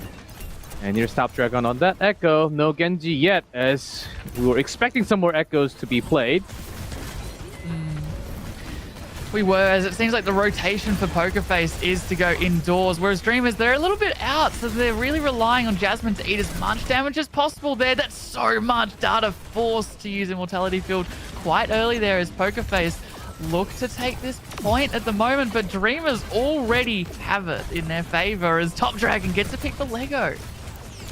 Top Dragon all the way in the air. Dreamers, they have a lot more space controlled because of that reason. Pokerface, either they have to break through with the teleport, but already losing too much of their DPS line. Both of them falling, even with that Matrix. So this is, I think, a huge loss for Pokerface already. Dreamers, they are very close to their ultimates. They didn't even have to use any. Yeah, that's a really good point. Pokerface used the Ant Matrix and got nothing from it. It really has been a battle of which Sigma has been able to eat the most damage so far. Pepe's done a spectacular job, as Ant Matrix from Dreamers this time has been popped. Yep, very early. And very early, yeah. Dreamers, yeah. And Pokerface immediately turned around to the side room and responded. There's a teleport. Top Dragon did spot it. So Pokerface, even with the rotation, not really finding the right value. Oh, Immortality Field gone very early from Simple. Even with that, Valentine still gets caught off right after the field. Dreamers still onto the push. Pokerface on the run, but can they actually find the right side of the battlefield and retreat? Because this is nowhere near the teleport. And they're just going to be falling down left and right here, Dreamers. Easy kills. As Missing actually goes down, but it's going to be okay with the respawns happening real soon. Yeah, 80% G-Cliff for Dreamers. They're looking really poised to take this one very quickly here. Pokerface, they need to win this fight. They have a lot of ultimates to do so, including both supports and the tanks. And Proud, but it's really the artillery strike coming from Dreamers. Doesn't pick anything up, however, as here comes the response. And even with that, see Pokerface gets Flux. But can you really find the kill on top of a Dreamers? Responding okay, Dada falls missing. The both backline are gone, with Lego keeping a lot of the members alive with a sound barrier. Finally, with everything used, Pokerface able to take the point back, starting their own percentages, but Dreamers already on to 99. All they need is one more tick going back to themselves. Yeah, one more clean fight would get them the win, and Pokerface, the question now becomes, did they use too many ultimates that fight? You do have Valentine, of course, with the photon barrier, which will block a lot of damage, especially if Dada does decide to use that Ant Matrix coming into it. But Jasmine, that can't be blocked a Flux at all, as they seem to be wanting to teleport around a little bit here. That's early Matrix. That trying to use the best of it, and there's a barrier that you talked about. Dreamers still having an okay output. Pokerface does seem like they're winning this fight a lot with the blocks from the barrier on the front. Proud still keeping up the damage. Jasmine, Peppy having this tank fight in the and all the way in the air. Top Dragon and duplicate into Sigma dropping down. Will be going up against Peppy from the back. Bad news for Pokerface as they have already used all their ultimates. What was that? That was insane from Sad. Proud, though, just getting away with 11 HP in a dream, but it will be missing. Still alive with Top Dragon. Can any of Pokerface touch? Maybe Valentine just, but the boot from Missing was too good. And Dreamers take the first map off of Pokerface after... it was brutal. They had a couple of ultimates building up as well, G-Cliff there, but really Dreamers were able to take complete control there. Yeah, I think what we're seeing as a replay, the highlight of Top Dragon, because the Top Dragon's Echo was basically uncontested, having the easiest Echo game of his life. And at the end, Dada Missing just running all the way in the front with Lucio and just trying to have the boot for delay so no one can touch. Dreamers, they got too much advantage in the front. And Pokerface had a lot less chance of coming back there. As we go into now, Ruins still keeping up with Valentine's Symmetra. Did work yesterday, but so far against Dreamers, not so great. So big compositional switch will be Sad on the Widow instead of Valentine, who's actually decided to stay on the Sim here on a very split map. It's going to be hard to build up that charge, or as Sad will be a constant threat, of course, in their own backline as they look to teleport Pokerface right into Dreamers. Yeah, right into Top Dragon, but Dada Missing keeping that Bastion alive, doing a great job, blocking all the damage, but even through that, finds a kill. Pokerface having Sad all the way here can be somewhat troubling when you have that Widow. You have to have that angle blocked. So Lego gets picked off early. Pokerface has managed to grab the first point, percentage going up a little bit. But it does seem like Dreamers are getting what they wanted to out of this fight. Valentine's still up here. Top Dragon does drop down as Bastion. You can't really do too much alone. It's a very back and forward fight here. Simple, though, has used the Ant Matrix, which surely deters Dreamers from coming back, as Jasmine, they will fall. Another switch as well, not a switch, sorry, but a difference in composition is Lego on the Lucio, whereas you have Dada that's on the Brig. So Brig would, of course, deter the really aggressive pushes, but at the same time, Pokerface, they kind of just get to engage and disengage when they want with this Lucio here. And of course, building up towards a really big defensive ult such as Sound Barrier, whereas Dada's is a lot more aggressive rally. Jasmine coming back though on with the Flux, immediately pops it as I say that, as you can see where everyone is because of the sights. Yeah, because that's a huge block in the air. That's going to trap a lot of them. The field does manage to keep them alive, and along with that, the barrier has to pop. The photo barrier from Valentine. Even with that much damage, Dreamers still continuing on with their push. Poker Face, they have to use everything, even the sound barrier, but Valentine does drop it right before that. Okay, kill onto Dada. Peppy still keeping things alive. 4v4 on the field now as Sad gets popped off from Lego somehow. Finds a kill onto Widow. Now Dragon, one more traded, so this will be really back and forth as we have members coming from the spawn. But Peppy Lego dropping. It seems like Dreamers are eventually going to flip this around, but already we're at 99% Poker Face. Yeah, Poker Face, as you said, they put everything they had into that, including Simple's Ant Matrix, but so did Dreamers. I mean, you have a look at Dreamers, there was a bit of a switch as well, so ults did go down. Sad now over to the Sojin, or as they're trying to build up their overclockers. They cannot relinquish this point at all here, Dreamers, if they want to take Ilios, as yes, these teleporters from Poker Face, they continue, but this time Dreamers, they're just going to continuously back up, it seems. Now they're fighting on the wrong side of the field for both teams. And let's see who comes out on top here as Proud gets early picked up. Top Dragon, the shot, and Jasmine also. So with 2 picked off, Poker Face, don't think it's a really good time to actually fight for, possibly for more charges. Other than that, unless you can draw the ults out from the opponent, can't really do too much as Dreamers. They're still keeping up the numbers now, almost hitting 50%. So Poker Face, and they really make this push now. Top Dragon, Jasmine ready with the ult. One fight down. I'd say 2 fights to go. If Poker Face can take this quickly, they are going to teleport, but the flux in the room. It does manage to catch a little bit on top of that. The artillery's extra damage. Oh, but still manage. Okay, Dreamers, indeed, they do have way too much of DPS to pull through. Oh, but Peppy trying to make what he can.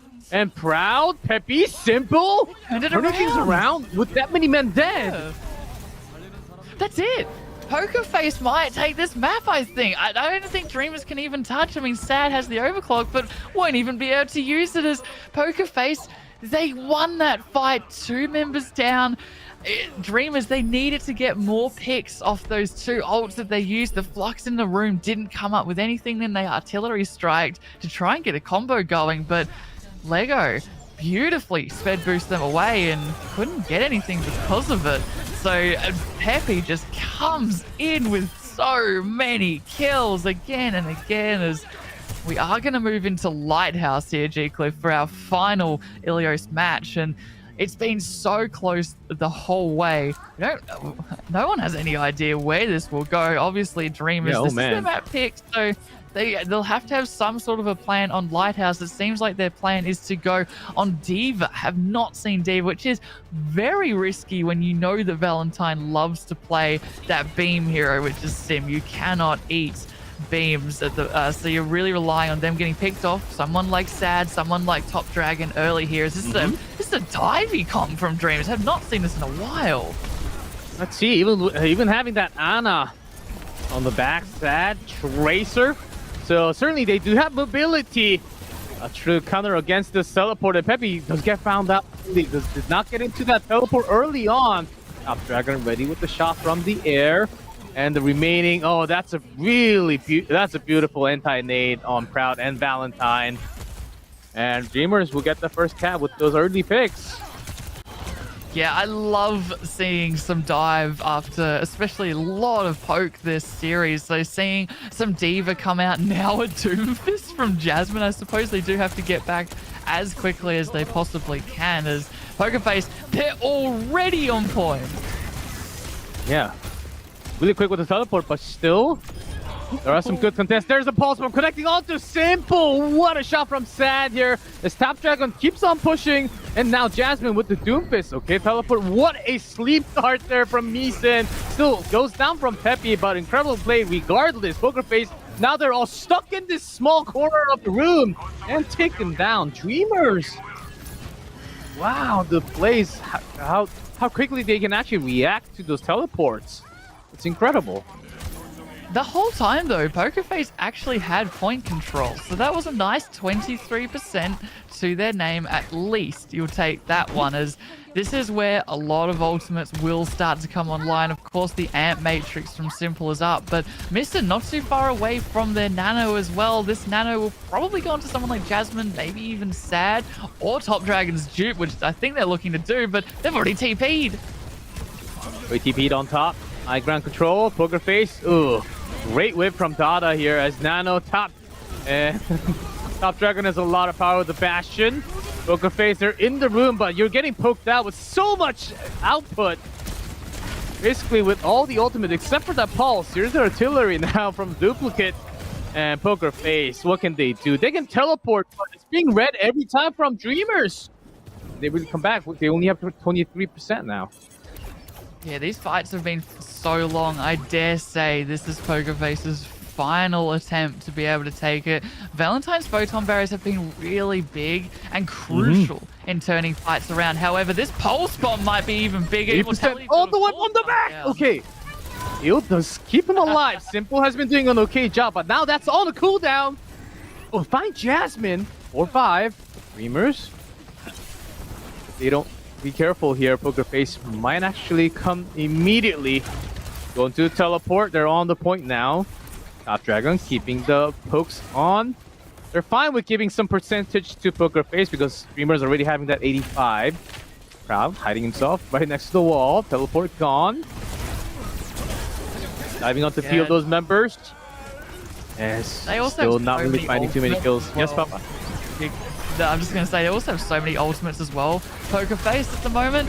Dreamers, though, they've somehow come back. I was about to say you kind of just have to let this one go, but all of a sudden Jasmine said, no. I'm going to take this entire fight and just win it. With some punches and, of course, Dada backing them up with constant proc heals. This is 10 seconds to try and touch the point for Pokerface. Valentine gone over to the Sombra. They were picked out, though. It's only Lego to touch. 95%? You should get into... Okay, Peppy does manage to come in with a Doomfist, but you stay alive and keep the point on going with the fight. Okay, Meeson gets picked up, but Peppy gone. No tank. Here's the rest of the team. 4v4. Here's Lego trying to make something happen off to the side.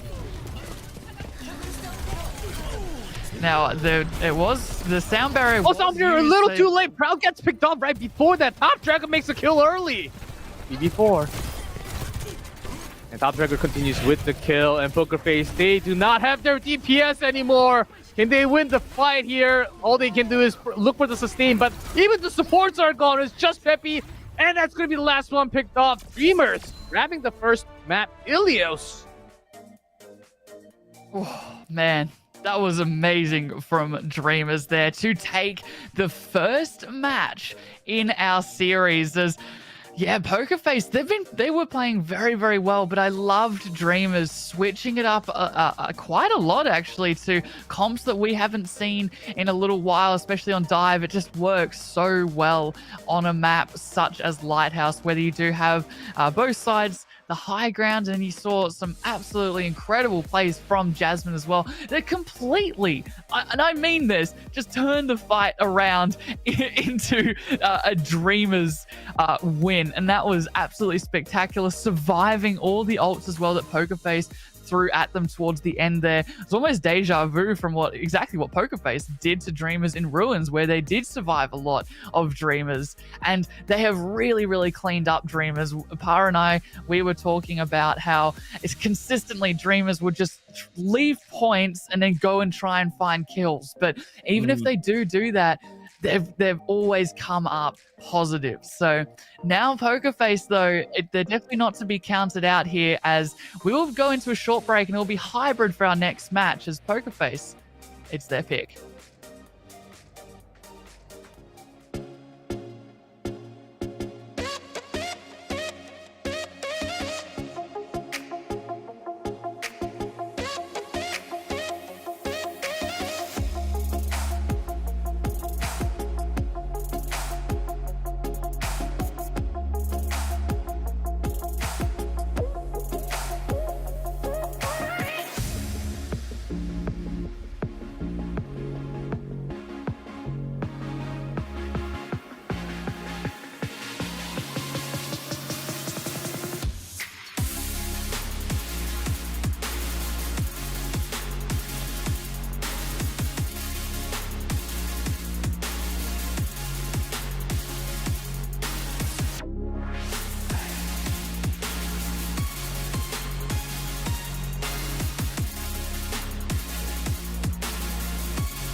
Welcome back, everyone. Right now, Dreamers trying to run away with things, having an Ilios win, but what a first control already. Both teams going back and forth.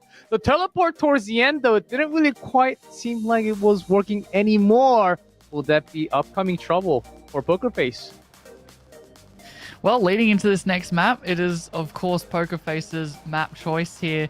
And I guess depending on if we get subs or anything like that, it will kind of show, are they going to go like all in on this sort of pokey brawl style, or are they going to take him to somewhere magical that we have not seen in a while, like Blizzard World, where we will see a little bit more of that dive. However, I think that would just be almost allowing Dreamers to just take over at that point, because you need to pick something that is a little bit more on the ground, boots on the ground, a little harder to dive. Now, I don't want to say Midtown. We've seen a lot of Midtown, but we saw what happened in the past when a team did pick Midtown and still lost, like SPG against Zero. It did not work out. So having a look at that, maybe we might see some King's Row. King's Row, I do understand if Poker Face, if they want to keep on using Symmetra with the teleport, King's Row seems to be the map where it could work, but we already saw it kind of not working towards the end of Ilios. So that's going to be, I think, somewhat of an answer that we will see from the map choice. As we get to see it, it is going to be King's Row. So, maybe they will be keeping up with that Symmetra teleport. It can totally work in a different way on King's Row that we have seen like yesterday. But Dreamers, they seem like they have found the solution, which works pretty well against Poker Face at the moment. So there will be some extra problems. How for you, G Cliff? How did Poker Face go in King's Row last night? Did you find, is this must be why they must have felt comfortable yesterday, come into today? Yes, they are a map down, but it's their decision now to take them over to King's Row. Yeah, with Sigma and also Symmetra, they basically tore the opponent team apart, had a really crazy push on their own early on. But even without that, my big question again will be, can they actually find the faster tempo or a better spot for the teleporter? Because it's being spotted by Top Dragon all the time. I think Top Dragon has to be brought down early on. Kind of like what we were saying, that the opponent has to find a kill onto Jeu or Kilo from the first matchup that we had from Zero. Right now, Top Dragon's Echo is just not being contested at all. Less Echo potential on this map, but still, they really have to pinpoint one of the DPS first, I think. I'm talking about Poker Face, of course. Yeah, I mean, if what I'm seeing is led to be believed, we might actually not see the TPs this time around. But of course, they are attacking Dreamers. However, they're going on what we've been seeing as the cookie cutter sort of defense for King's Row, with Jasmine onto the Sigma and then Sad on the Bastion, which would take down any TPs from Valentine. However, they've already TP'd over to the far right hand side. This is great for Poker Face. They have the high ground. However, they're going in so hard. Okay, I like this tempo change from Poker Face right after teleport, giving no extra time for Dreamers to be on their comfortable spot. Switching positions, going on to the control for the first part, but still Top Dragon doing what he can from the air. Peppy and the rest of the team members forced onto the cafe to the side. But still Sad with this amount of damage that you can pour out. See, still okay. Simple at least gets a kill onto Top Dragon. That's one, but it's still a 2-to-1 trade. Yeah, they've got to be careful here, Poker Face. They've taken the high ground though, and they are slowly rotating, but they don't have Simple. They don't have the BAP with them, so they will fall back to collect their fallen opponents, fallen teammates, before going in with this Amp Matrix. So much damage, G-Cliff, on the point. They're not even going in here, Dreamers. They're going to go right around. Double Sigma with a duplicate from Top Dragon. First stick is there, but the response, the poke, again has been the winning solution for Dreamers here. Poker Face, right after the teleport, unless they get multiple kills, it's looking like it's going to be somewhat hard as Dreamers, they keep on poking out from the distance. Poker Face still keeping the same exact team comp. Still having Symmetra, Bastion, FP on the Sigma, which they did really well yesterday, but certainly not working as well against Dreamers. Now still The neutral pokes happening. There's that flux catching 3 in the air. That was so brutal. That Jasmine artillery strike together just completely shut down that fight entirely. And Pokerface now, they still have 2 more minutes, but that is half the time bank already burnt off with at least a tick to their name. Proud now will be coming out with the artillery strike. You've got Pepe, who's very close to the flux themselves, but data is really the only thing for Dreamers that will shut down a lot of what Pokerface is trying to throw at them with that rally, providing a lot of armor, a lot of sustain. So Pokerface again TPing to the high ground here. Longer rotation off to the higher ground, as this time Pokerface, they do have 4 ultimates to go, almost 5, as Pepe is just 1% off. Dreamers, they're still on the ground, still contesting. There's a photo barrier early on with the Matrix from the back, still finding the Dreamers in the mid-time. That's the second tick, so they're hiding away. There's that rally, coming back strong, double signal with the duplicate, and Valentine's goes down early, right before that sound barrier. Unfortunate again for Pokerface. Dreamers, even after drawing that much time after 2 ticks, having their ultimates back here, losing no one again during the team fight. That's extra tick for Pokerface, but still the battle is being lost, but the entire war has been winning by Dreamers all the time. Now 43 seconds only on the timer. Yeah, exactly. 40 seconds to go, and this is Pokerface's map, G-Cliff. They obviously would have wanted to push it much, much further. They only have 1 more opportunity to do so. The TP onto the top ground. But again, they do not have enough time to do all their shenanigans all over again. And this is go all the way up top and all the way around. They need to come up with something. Proud has the artillery strike at least, but that's about it. Simple's very close to the Amp Matrix, but Missin already has theirs. Okay, somewhat of a different rotation. Another teleport early flux with the Matrix from Dreamers, plus artillery. They want to force them out from the zone. Getting any more tick can be dangerous here with Sad. Finds the kill on the Simple after the field gone immediately. Pokerface, their rotation has been destroyed. Dreamers, it looks like they're about to have the full cap. Only 81.7% from Pokerface. No point whatsoever on their map choice of King's Row. Right? Dreamers have just shown Pokerface up as they just have not looked great. You've seen what Valentine, they're trying to TP around whatever is going on against Dreamers, but Dreamers have wised up to this very, very well. That's why they've got that Bastion for Sad. It's like wherever you teleport, you're going to get melted instantly.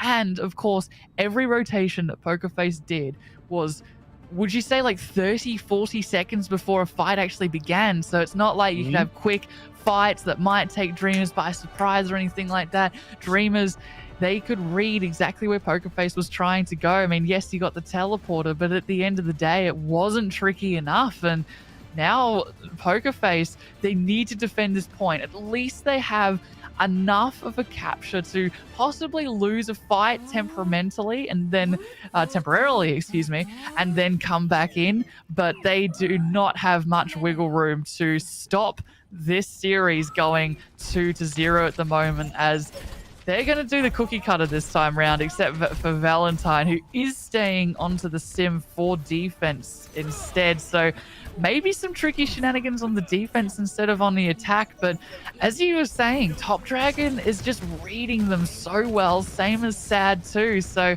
they're rolling out exactly how they attacked, defended, sorry. Now let's Dreamers, see. As they are going to take Hotel to begin with. Pokerface on high ground, but let's see how long they can actually stay on that high ground as Dreamers start their pokes. Proud, or slightly right behind Pepe. Being healed okay. And Dreamers, all they have to do is literally grab all charges, push them out of the high ground. Okay, Few dropping down. Oh, Proud going down early before that field. And this does worry me a lot. Trap Dragon finally gets caught by Lego, trying to go a little aggressive towards the room alone with Echo. And Sad also being dropped down by Pepe. So it seems like Pokerface might be able to draw some more time. As, okay, Missin actually getting close to getting more than a tick already. Pokerface, they need to come back. They can't just stay out to the tunnel. Man, G-Cliff, they need to touch somehow. Pepe's the only almost- one to that's touch. two ticks already? Instantly. The top dragon, okay, simple. Getting some more, but still the damage output is not. Is it over already? We couldn't touch. because of the duplicate, we could not even see the final percentages happening on the ground. No one was on the point for Poker Face. They were just pushed out. Poker Face's map as well, G-Cliff. It should have been their map. On paper, they've done so well, but Dreamers are just too good right now, as they, just like Zero were not too long ago, are now on their match point, and this could be it. They could be going over to grand finals right now. Dreamers, Poker Face. Next is Flashpoint. They need to come up with something to turn this around, because at the moment it is all Dreamers. To me, this is still very unconvincing from Poker Face's side to have this much Symmetra, but still, it's not working. Okay, so of course, King's Row, maybe you thought there was a small chance, but it was going to be incredibly hard. Did not work again. Dreamers trying to run away with 2-0. Poker Face, can they really come back? As we oftentimes might have a start of a reverse sweep, or it ends with a 3-0. Next map will be Flashpoint. Before that, we'll take a short break.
And welcome back, everyone, to Fall Series Korea Papadaka. We are running away with 2-0 score for now. Dreamers are trying to finish us up with 3-0. This cannot be happening. If you know the roster from Poker Face, why are they not changing it up, first of all? And what are they thinking at the moment? Because losing to Dreamers, okay, does make sense. They're the strongest from the other group, but still, I think there must be some other things up on your sleeves or from the pocket. You just have to right now. If you lose, you drop down. So it's time for you to draw everything that you have. Shouldn't Poker Face be the one with like cards up their sleeves, getting ready to cheat? Oh, this is my winning card that I haven't been showing you for quite a while. But I think you've nailed it right now. It just feels like constantly Poker Face have been trying to run this sim. Even if it hasn't worked, it's just they've been hitting their heads over and over and over and over again. And of course, it has been working most of the time, but Dreamers have been so fast to adapt that Poker Face is like, oh, well, I don't really have anything now. But I mean, we're going into New Junk City now. Of course, it is Poker Face's map choice. This is their final chance to, obviously not drop any more maps. Otherwise, yeah, it'll be their opponent's Dreamers going over to the grand finals here. So New Junk City, of course, a little bit more brawly than the other one. So I'm expecting Muse perhaps to come in, unless of course there's just no more subs. But usually when Poker Face go into New Junk City, this is where they can really turn it around and make it their own. As Muse on Azaria is an app. It's so good. So I'd be hoping to see that one though. But right now, at least, Dreamers, they are looking very, very strong. Incredibly strong. And let's see if Poker Face can actually come back, because it's been a while that we did not have Sorvasa for Flashpoint here. New Junk City, another map where Poker Face, it does seem like this maybe they were thinking somewhat differently, that they are really confident that they can catch Dreamers off guard with the rotation, especially using the teleporter. So far, no changes again from Poker Face, but this is a map where Echo cannot really get as far compared to the other maps that we have seen. So let's see if Poker Face has a plan B here. Yeah, you can see the top dragon though, they do not want to bring out the Genji against Valentine, so they do respect Valentine quite a bit. However, it is, we're seeing Valentine again on the sim, so this is the final chance for it to hopefully work out here, as Pepe going in so hard with the speed boost from Lego. Using that speed boost to go all the way. Here's their extra push. Proud landing some shot. Top Dragon still in the air, keeping that distance away, as we have talked about all day long.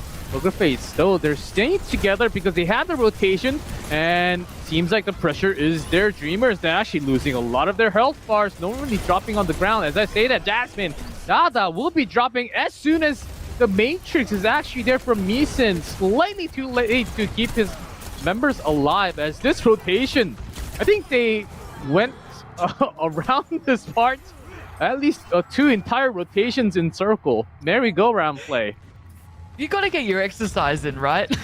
Just to go around in circles in arena there. And I think it's just that Lucio, instead of the Brig, worked for Poker Face exceptionally well. They just kept that pushing and Dreamers, they were backing up, but they couldn't back up fast enough. And that's where Lucio is so good at controlling the momentum, controlling how fast Poker Face can just chase Dreamers down. And there's an Amp Matrix that's going to make it really hard for Dreamers to push in.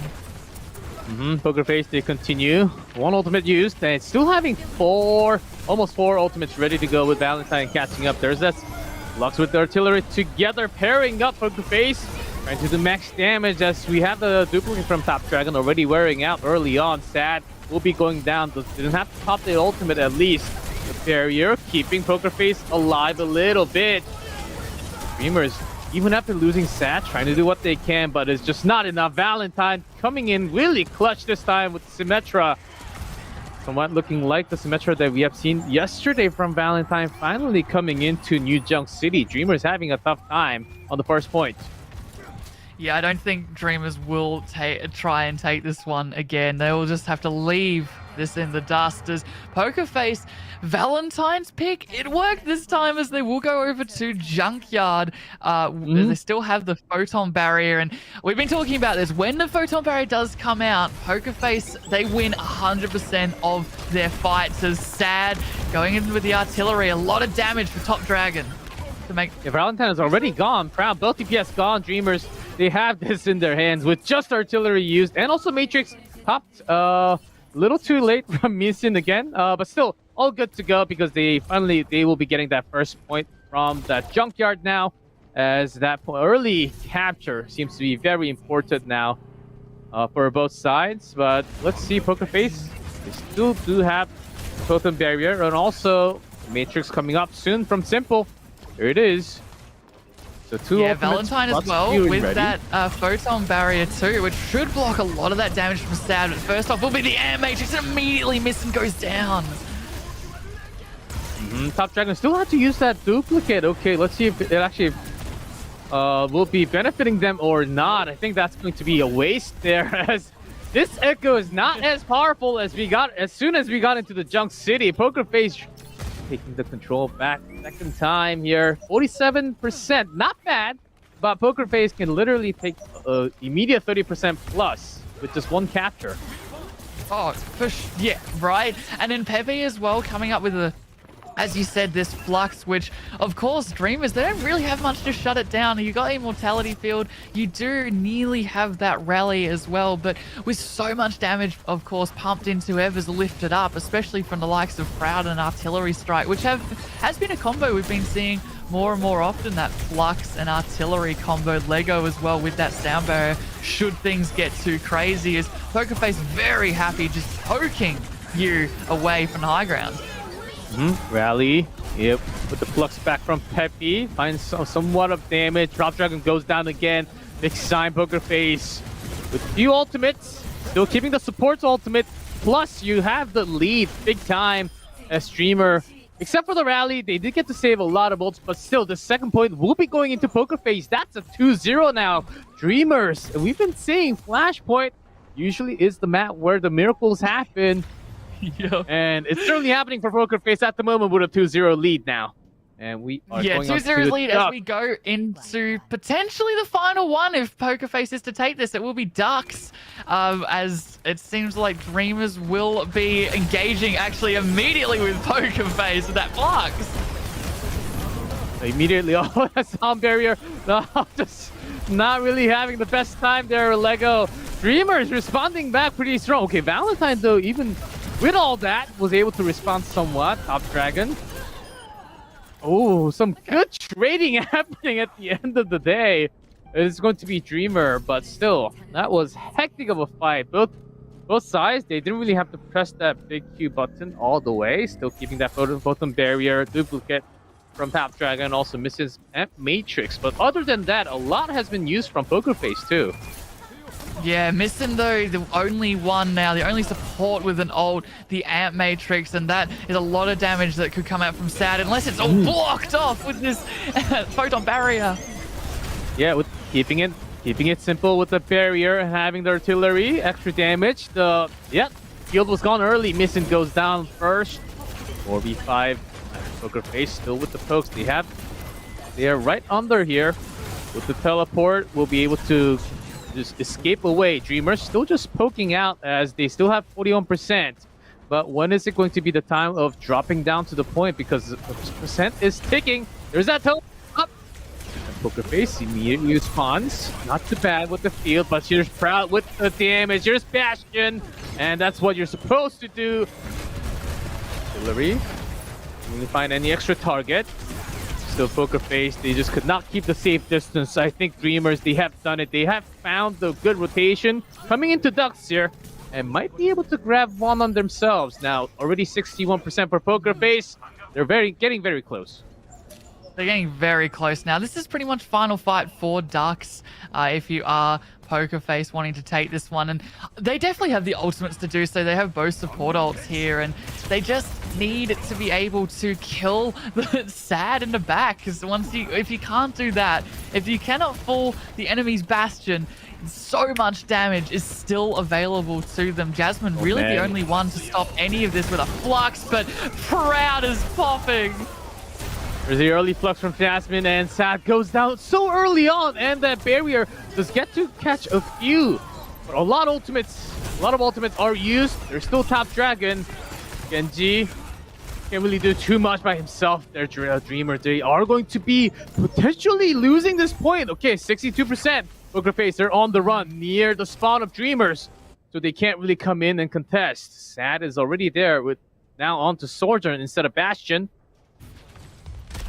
Jasmine Yeah, Doomfist. This is the final fight for Ducks here. No matter what happens, this point will be 88%. taken, whether it will go to Poker Face and they will be able to take a map off of Dreamers for the first time in this series here. But Poker Face, they have the artillery strike from Proud. They've been doing so well with these TPs this match. They've really tightened it up as, man, Jasmine's falling so low. There's Proud. There's Nova Field there as Valentine. Top Dragon goes down early. And Proud finds a kill again. Jasmine responds back. Doomfist doing some work from Dreamers. But still 3v2. Valentine. Both DPSs are gone. Barriers up. Poker Face might be able to grab this. And they have the team fight.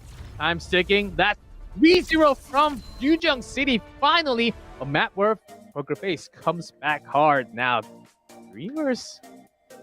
What's happening here, Papa Doc? What is happening? I mean, what were we saying, especially with Zero and SPG? It didn't happen in that series, but we were like, okay, if there's ever a chance of a reverse sweep, a comeback, it seems to always happen on Flashpoint against any other maps. It is Flashpoint where other teams they really pick it up. I mean, we saw Valentine there. We were really questioning their Symmetra going into that fight as their sim wasn't doing very well, especially in King's Row where they got completely shut out from Dreamers. And now, though, it is Dreamers' pick. It's going to be push. It wouldn't surprise me if Valentine, still wants to keep this sim. However, we do usually see a lot more of that Genji, a lot more of that Zarya. So depending on what push map we go to, we'll have to see straight after this break.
What's up, everyone? Welcome back to Fall Series. The second semifinal will not be a 3-0 as Poker Face strikes back at least as we come into Flashpoint. Now going on to push our next map for the matchup. Will this be another problem? Will Symmetra be as powerful? Will push? There's a lot of open air, and I just keep on mentioning this because it seems like that's one of the best things. Either you have the pushing power with the Lucio, you can do so well in Flashpoint, but when you're off that Flashpoint, you really stop top dragon, excuse me, as you have done from Flashpoint, but you were not able to do on the other maps. Yeah, it will remain to be seen if their dominance that we saw on New Junk City, can remain, right? I mean, we saw it was so back and forth, and then eventually in King's Row, Top Dragon got completely on top of Poker Face, but then it was switched on its head. And I mean, Poker Face, though, they have always done so well on Flashpoint, and anytime that they're on the back foot a little bit, that is where they start to come back and really dominate. Except with Zero. But Zero, that was wild games, those ones. But now that we are moving into push, of course, this is Dreamer's map choice for the second time tonight, as of course they did pick Ilios as our first one. And I mean, it remains, of course, for slightly longer to be seen which map they did choose. It will be New Queen Street. So, well, Papa, you're hinting a little bit on New Queen. You're hinting a little bit on New Queen, as you have said it before. But Dreamer's pick. There's too many news. There's too many new streets, new cities. Yeah, new Route 66, new King's Row. What else are we getting in the future? I mean, remake of the old maps.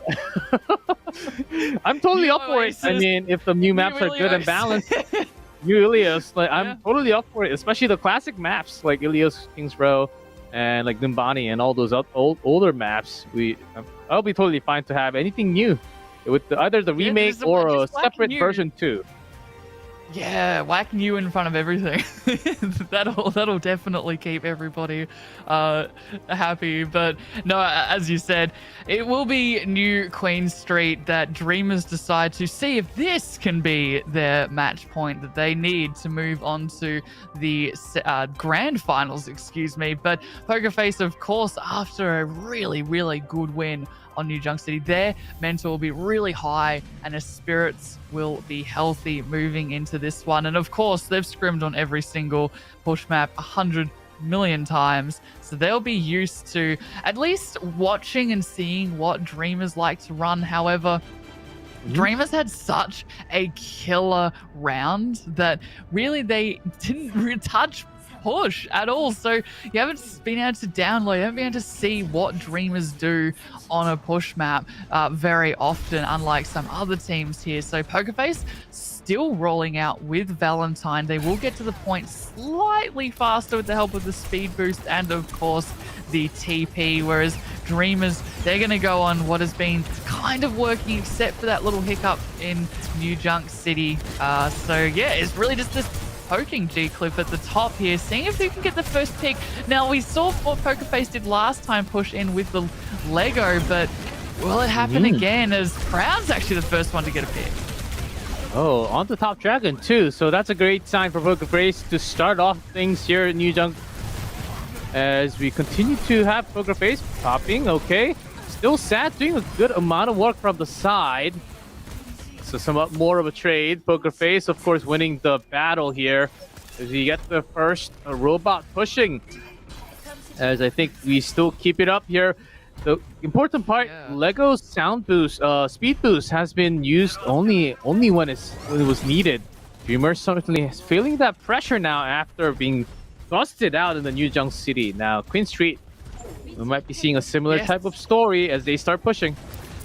Are we, Leah? I think so. At the moment, Lego's been, as you say, doing such a spectacular job. Already 70%, but it's this Ant Matrix actually from Dreamers. That was a surprise, especially for Proud, who first picked in the first fight, but now has picked themselves into second, as just before that cap too for Poker Face. This is where Dreamers needed to make a stand, and they're just going to fall back here, Poker Face.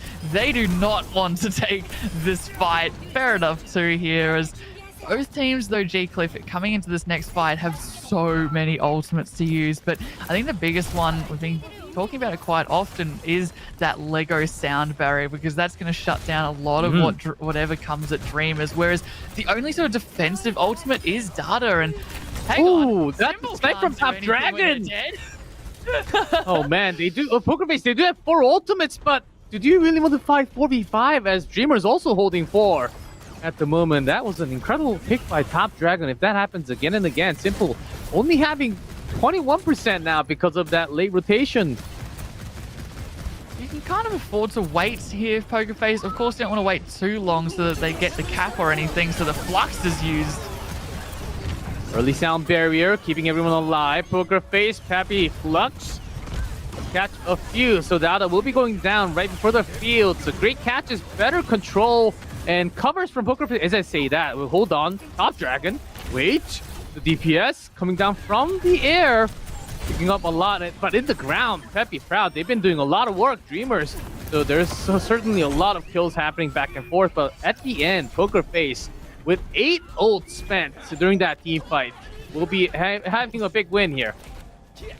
That was insane. You'd be very happy if you're Poker Face, because imagine losing that after committing pretty much every single ultimate that you had, but you had to use it. You had to use that sound barrier to stop all of Dreamers' damage. But speaking of damage, Missin has the amplification matrix for this next fight. Immediately put Sad behind it to do a lot of damage. And Poker Face, though, smartly, they're not going to take this fight, G-Cliff. They're just going to fall back and wait for that amp matrix to go. But in the meantime, Top Dragon, of course, looking for a cheeky pick. But it will be the high ground given over to Poker Face in the meantime here. Yeah, Poker Face, they're still making the rotation as they have burned down that matrix time. Now, Simple has his own matrix ready to go real soon. But Dreamers gathering a lot of bolts. I see a lot of 60, 70, 80% from the DPS tank line here.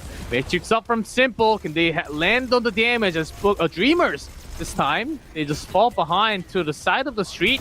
Lego gets picked up, Sad. Okay, Missing also down, so 1 support gone, but that's no sound barrier from Lego. And here comes the artillery strike. Oh, 2 at 3 thanks to Top Dragon. As Dreamers able to take that fight after losing, as you said, Missin.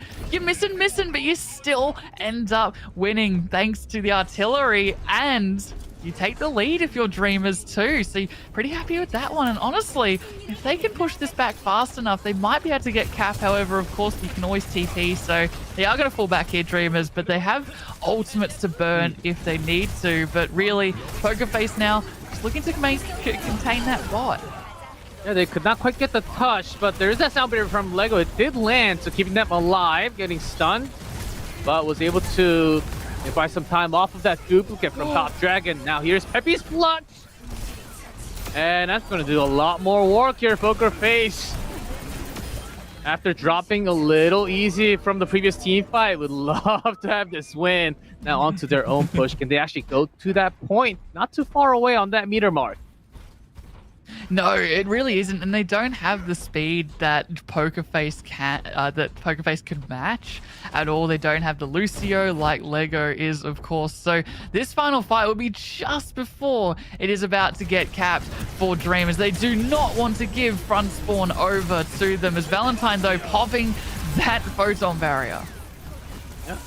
Early up here as Valentine continued to push with the turrets spotted right next to the wall here. Simple ready with the Matrix. Missin pops that early, but Top Dragon will be gone. That on the other side, picking Simple. Okay, so 1-1 gone each. Yasmin trying to do what he can off the side of this room, but Proud brought 2 down before going down to Missin. So this room is full of just dead machine bodies all over the place. Full of death. I think Dreamers thought they had that. They pushed in a little bit too hard. They did what we've been seeing a little bit throughout this series, where Dreamers, they kind of get excited, a little bit too big for their boots, and get completely caught out, step on their boots, and fall flat in their face. And Dreamers now, they do not have front spawn. They're at a significant disadvantage with only 3 minutes remaining. I know that's usually quite a lot of time, but it can be burnt down quite quickly with an amplification matrix especially. But in push, as Dreamers, they just kind of they're respecting it. They're falling back a little bit. But still taking some damage as we have Top Dragon again with the duplicate now onto the other side. And early sound barrier, expecting that Sigma, but that wasn't the choice. Now Peppy with the flux onto the point will be getting a lot of those members in the air. Dreamers did end up losing a lot, so this fight seems like Poker Face is still going to take it at the end. There's Valentine with the TP, now onto the back line, cleaning up duty. Oh, that was brutal, wasn't it, to watch as Valentine going behind them all. And it seems like consistently Poker Face have the better ult economy. Yes, they used a Flux and a couple of other ults, but they still have the DPS ults, especially that Photon Barrier, which has been massive against Dreamers at the moment. Dreamers, the only thing they have to answer anything is a Flux, but right now Pepe is smashing on Sigma at the moment. As, just poking away as usual. Valentine, though, looking for that barrier opportunity, but at the moment, just respecting Dreamers to push in until Proud. This is some disrespect right here, taking out Data. Oh, early pick here, Poker Face. They want to push more. They want to go all the way towards the end. Top Dragon gets picked up. Proud doing an excellent job, taking a lot of the DPS line. Also, Top Dragon in the air, which they actually had problems before. So that was photon barrier used at least. But still having that M Matrix plus a sound barrier coming up soon from Lego. Poker Face looking to close this out within the last minute and 35. Dreamers, no ults available. Can they really make the... Keep this defense ready.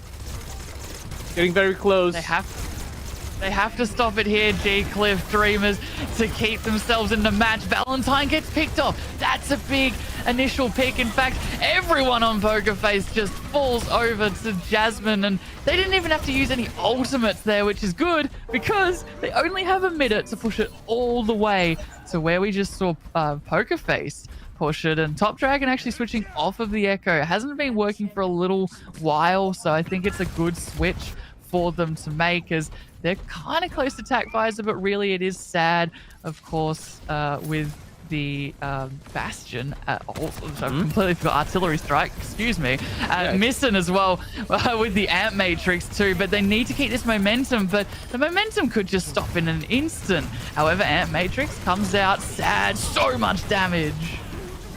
Just keeping that up, about 66 meters more to push from Dreamers in order to win, as we have less than 30 seconds now, but Poker Face, few ultimates. It was only Pepe and Sound Barrier, and Dreamers did not even get to press their buttons much. We're talking last 20 seconds. Poker Face, can they really have this reverse sweep keep on going with a 2-2 score now? Dreamers, they have to touch, get close in 10 seconds. Top Dragon ready in position, so they can run. They have 5 seconds here, G-Cliff. On the top is Proud, though. It's going to be hard to dismantle Poker Face from this high ground that they seem to have. Top Dragon, though, with the flank. Can they get anything with this? There's a visor, but double support. They're keeping up so much. Top Dragon couldn't do much. But on the other side, Pepe finds 2 kills. So Dreamers losing a lot more members. This might be it. Poker Face slightly winning, tilting the ground here as Jasmine is trying to survive in the room. But Pepe, everything's getting focused right in the room. There's a Flux to keep himself alive. But how long can he survive alone in that room? And there is it. Dreamers. It's just missing. Trying to do what he can alone. But actually, Face coming back strong. 2-2 tied, and we are going to our final map, Escort. Wow. Would not have expected that, especially how strong Dreamers were, but all of a sudden, this is the Poker Face that we've been seeing throughout this Korean Fall series, and it's coming out in spades tonight. It had to. It took a little while to sort of warm up. There was a bit of a slow putt of the engine to begin with, but now we're full steam ahead for Poker Faces. That was Dreamers' map choice and completely dropped the ball on it, and Dreamers, they're the one that needs to find answers, as both teams now, of course, have that match point that they will be fighting for in map 5, an Escort, which I don't think Dreamers were expecting to ever happen. Poker Face putting on an incredible show. Yeah, this is what we were expecting when we had this matchup. I mean, first we had a 3-0, put an early finish to our first match, but it is 2-2. The winner of the final map will be going up to that semifinal. Let's find who that will be right after the short commercial break.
And welcome back, everyone. You certainly do not want to miss this moment as we have a 2-2 tied score for the final map between the two really good teams to find out who the second grand finalist will be. Now I think Papadaka really comes down to who doesn't make the mistake, who doesn't really press that button before going down and ends up coming to bite them towards the end. Yeah, exactly. I feel like what is developing, and that you and I are slowly realizing, is that it really has been about this old economy between the two teams and how well they've been established, but then also maintained. Like we saw from Poker Face, consistently had really good ultimates going into the next fight, then the next fight, then the next fight, whereas it felt like Dream is constantly on the back foot, constantly being the first one to get picked off, and then by that time it's like, well, maybe we do pop some ults in 4v5, and it constantly didn't work for them. Very consistent as well, and that means that Poker Face just were always had the upper hand. And one thing I just want to point out as well is that these two teams have never made it to Escort in this entire full series. The first time that we're going with Poker Face and Dreamers and seeing how they go in this meta that's developed, and also Dorado, which now I'm probably going to get corrected on this, but I don't think we've seen Dorado as of yet in this full series. But I don't even think if we in have Korea at all, or even including APAC, I don't recall Dorado at all during the Ball series. Yeah, me neither. That's what I'm thinking too. I think this is the first time. So with some Dorado coming out. I don't know about UG Cliff, but I really like Dorado. I love this map. It's got lots of high ground on every point except maybe the third. It's got a bit of high ground in the middle, but it's mainly, you know, if you do have the high ground, it's about maintaining it all the time throughout Dorado. And yeah, it is, of course, Dreamer's pick, however, and this is it. This is match point no matter what happens here. Yeah, I do have to wash away my sins from playing so many Junkrat on this map old times. But but we're talking Overwatch Jesus. Oh man, I'm so sorry, guys. For all my teammates that have to play with me after all these years. But we're here talking about Poker Face and Dreamers on this map where we don't actually see too much, and we're on Escort, which is actually crazy of a pick because I'm pretty sure as an opponent you expect like a Circuit or like a Shambali, but all the way at the end on this most important map you come to Dorado? For what specific reason? I think we're about to find that out real soon. I mean, it'd be so good if Top Dragon's like, you know what, Valentine, you're doing so well on that sim. I'm going to give it a go too, as looks like just a little bit third-person peeking here, just in case Poker Face are holding in a funky position, but doesn't seem like it. They are kind of just over the top as very sneaky Dreamers, actually, just rotating almost underground, right up the top in a special way, as Jasmine is going over to the Diva, actually, but does get immediately accretioned, as it is sad, just looking for that pick on the Widow. As you can certainly go on the high ground now after forcing Poker Face to drop down. They can still go back up with an extra teleport as losing no one yet. So there it is. Again, finding off to the ground. But Lego does not get to go in. Top Dragon finding that early kill onto Lucio. That make the big difference. Poker Face now forcing themselves back right behind the first choke point. And Dreamers with that early pick should be pretty happy. At least got the first corners off. Going into the first point.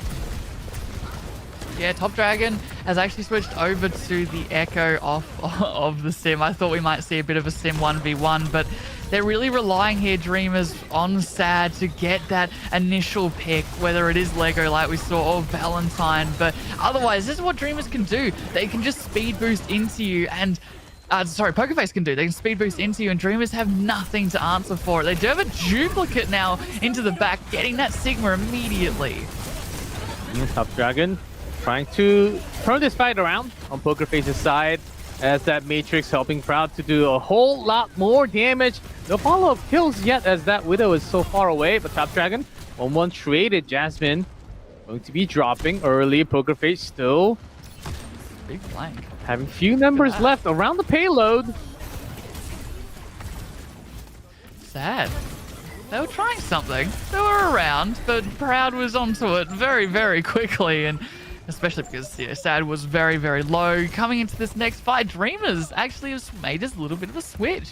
Jasmine now over to the Doomfist instead of the Diva, which is fair enough too. I mean, yes, you can eat a lot of damage from Proud, but as I said on Ilios, you cannot eat damage from Valentine here, as Sad popping the sights just to see if they can get a cheeky pick, but being on the low ground here, it is hard to find those angles, as Proud very happy just staying alive, putting a lot of damage down main. To the point, Jasmine drawing attention, and Sad wanted to go for the assassinations. Did not really pay off. The barrier plus the photo barrier, sound barrier, what's the artillery? Finding Sad all the way in the back. Dreamers, they cannot find any more kills, and this will be the choke point for them. And now only 1 minute and 5 remaining. Poker Face, you're doing a fantastic job on Dorado. They are. I mean, Poker Face are stopping Dreamers in the most classic of classic choke points for anyone that's played Dorado, right? It's so hard to push past this as the attackers. In fact, we're seeing a mercy from Dada to damage boost the Sad, damage boost Top Dragon, get a lot of damage in, and see if they can displace Poker Face. I don't know. Dreamers, they need to come up with something. This is their map choice, but at the moment, Poker Face are dominating. Yeah, they're certainly not having a good time. 30 seconds left as Sad is looking for more with Soldier now. Top Dragon again on Sigma duplicate. And Proud has been putting out the amount of damage. And not really finding kills so far. Still, Dreamers not able to break through Poker Face. Only 13 seconds. Is this going to be it? No point. Only a little bit, 62 meters up. And I think that's it. Unless Dreamers can put off a miracle somehow, less than 5 seconds, 2. And Come booped on, away. Dreamers, you got it. They did touch last That second. had to first slide in. Catfall. Oh no. There's Jasmine with the is Doom not- Fist, but it's even going to be the longer respawn now. Extra time. Poker Face, they have the entire team 5 men up. Okay, Missing brought down. Jasmine was trying to delay, but there's a sound barrier. I think that's going to be the seal from Poker Face. The double barrier from Valentine too. That is it. Did not get to go through that choke. That was Dreamers going to Dorado, not Poker Face, right? I know. What? I guess Dreamers' idea was, oh yeah, we've got high ground. We'll go Diva. We'll get Jasmine on Doomfist as well and dive the backline and really disrupt Valentine. But time and time again, Simple was able to keep everybody alive, as Lego as well. They popped a lot of ultimates, but so did Dreamers in that fight that we're seeing before us. And again, ult economy, but also positioning and the way that the comps are working. Poker Face can just hold Dorado so close. They only need to get Poker Face in their attack to that waffle. It is not very far to push now as Dreamers. Oh yes, they're in shambles at the moment, G-Cliff. Yeah, they're in shambles. I think if I was anyone on Dreamers, I think I'll be shaking at the moment. Not really knowing what to do. Your brain cell does not function the same way when you are about to have a reverse sweep against you. Poker Face, ready to go with that Lucio. Same comp that we've seen all over 5 maps. Dreamers, Mercy. Okay. Yeah, we've seen a little bit of Mercy on the attack. Power on the top dragon. Okay, let's see if this works out. I mean, very quickly though, Poker Face is turning Dreamers' dreams into nightmares, but Poker Face, again, they're going to TP. Is that the top or did it get destroyed? I think it got destroyed a little bit too quickly as Dreamers. They're just going to try and hold to the top as Proud falling so low. Jasmine getting a pick there. Dreamers need this. They need to get constant pick after constant pick, G-Cliff, to keep themselves in this fight. Yeah, having a really good hit scan power from Sad's Ash on the side. And Poker Face, their, I guess, not so secret push on the low ground. It was not really successful. And didn't even get that much ult charges from that fight. Only a little bit from the support line. That's about it. Proud Valentine very low on the post percentage. Instead, Top Dragon, very close to the ult.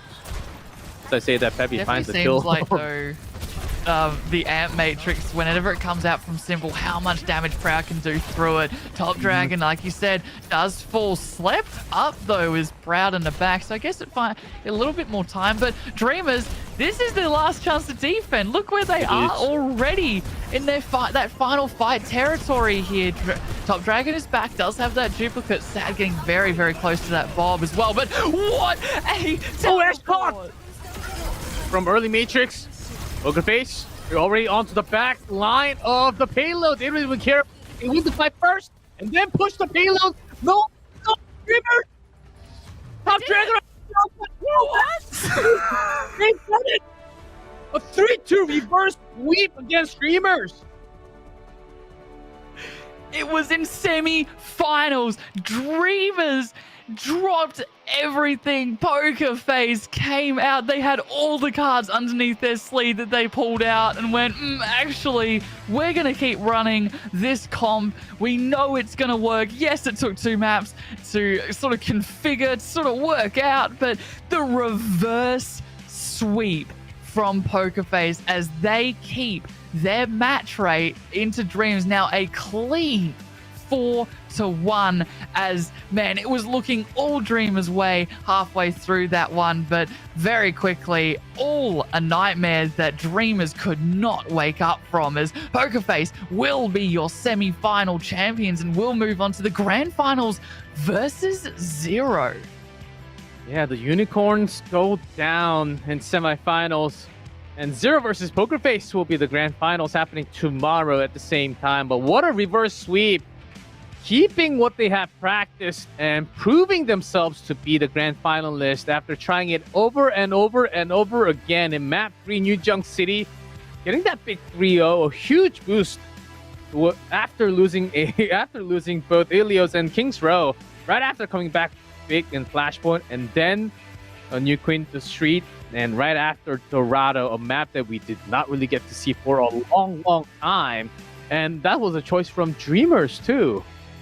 A bit of a surprise that they were not able to go through that first choke. I know, and Peppy will be the player of the match. And certainly deserving this 5 stigma, which doesn't really make sense to me still. Peppy made it work. They've made it work so consistently as well. I mean, to begin with, it seemed like Jasmine Sigma was top notch, but then as the rounds kept going and as the reverse sweep kept chugging along, the engines did not stop, and neither did Pepe, who was leading the charge, was shoveling the coal into the front of the train. And it was so powerful for Pokerface to turn this fight around, to allow Valentine to pop off on the sim, to allow their healers to build up, of course, their support ult so quickly. And it was that matchup between the Lucio and the Brig, but ultimately it was the speed and the aggression from Pepe that kept everything going. And here is the results for today. SPG fell to 0-3-1, and then I would almost say this is an upset because it was a huge reverse sweep. Pokerface winning against Dreamers 3-2. That will be Zero and Pokerface going head-to-head tomorrow night. Oh man, what a matchup that we have for the final day. And it will be at the WTG Esports studio, live in front of audience. So Zero, they better be ready. Pokerface, when they have the momentum, they can bring down unicorns at least, to say the least. And looking at the schedule here, Zero versus Pokerface, as we have seen these two teams surviving until the end. Who's going to be taking that trophy from the grand finals of Contenders Korea? Come back tomorrow. Awesome match that you certainly do not want to miss. Oh, you do not want to miss this. We just saw Zero dismantle SPG very quickly. The golf club team being sent packing home completely +10. They didn't get anything under par there, but Zero now coming against Pokerface. It is all up in the air. Zero looks incredibly strong, and then Pokerface, they're kind of like DAF in a way from APAC. They take a little while, they need to download, then they need to adjust, and then they flatten you entirely. And that's exactly what Pokerface did. It took them 2 maps, it took them to the very edge. But Flashpoint, like we've been talking, is the map that just turned everything upside down. And yeah, Dreamers gone. Pokerface take it. What a day, and a reverse sweep to finish off the day.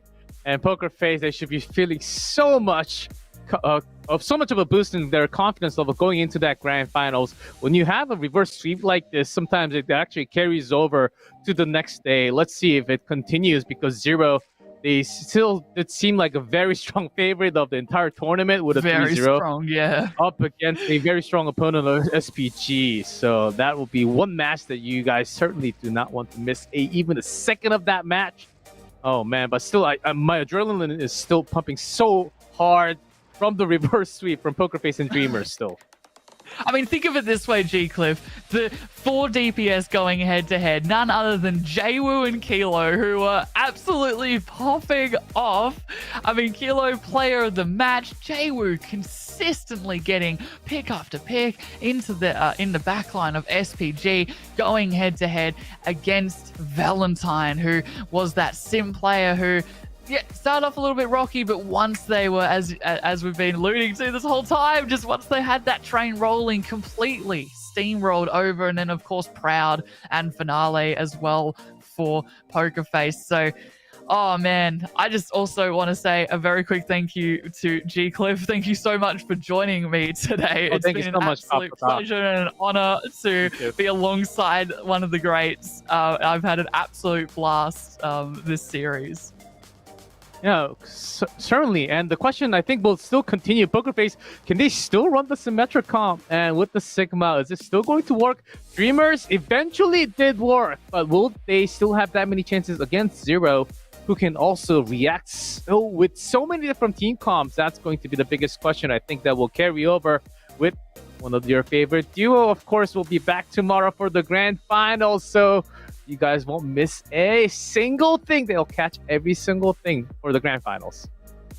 If you think about it, Poker Face as well, they have even more time to download their opponent's Zero, because it will be longer than, of course, the first of 3. So have a little bit more time to try and get there if they do want to run the sim again, or maybe this was just a speciality that they wanted to run into Dreamers and they're going to come up with something absolutely insane like the Hog and Torbjorn. You know, you hook him, my turret will cook Hog him. and that's 2023? What are you talking about, Papataka? We're seeing Sim in the most random spots. I want to see Hog. Before I know we always have a spot in our hearts for Hog. Maybe some don't, but most don't. I think nobody likes to get hooked and then completely exploded when that one shot was a thing. Yeah, but thanks everyone for watching, because and you do not want to miss the grand finals tomorrow. So come back tomorrow for the grand finals for Contenders Korea. But for us, we'll see you next time.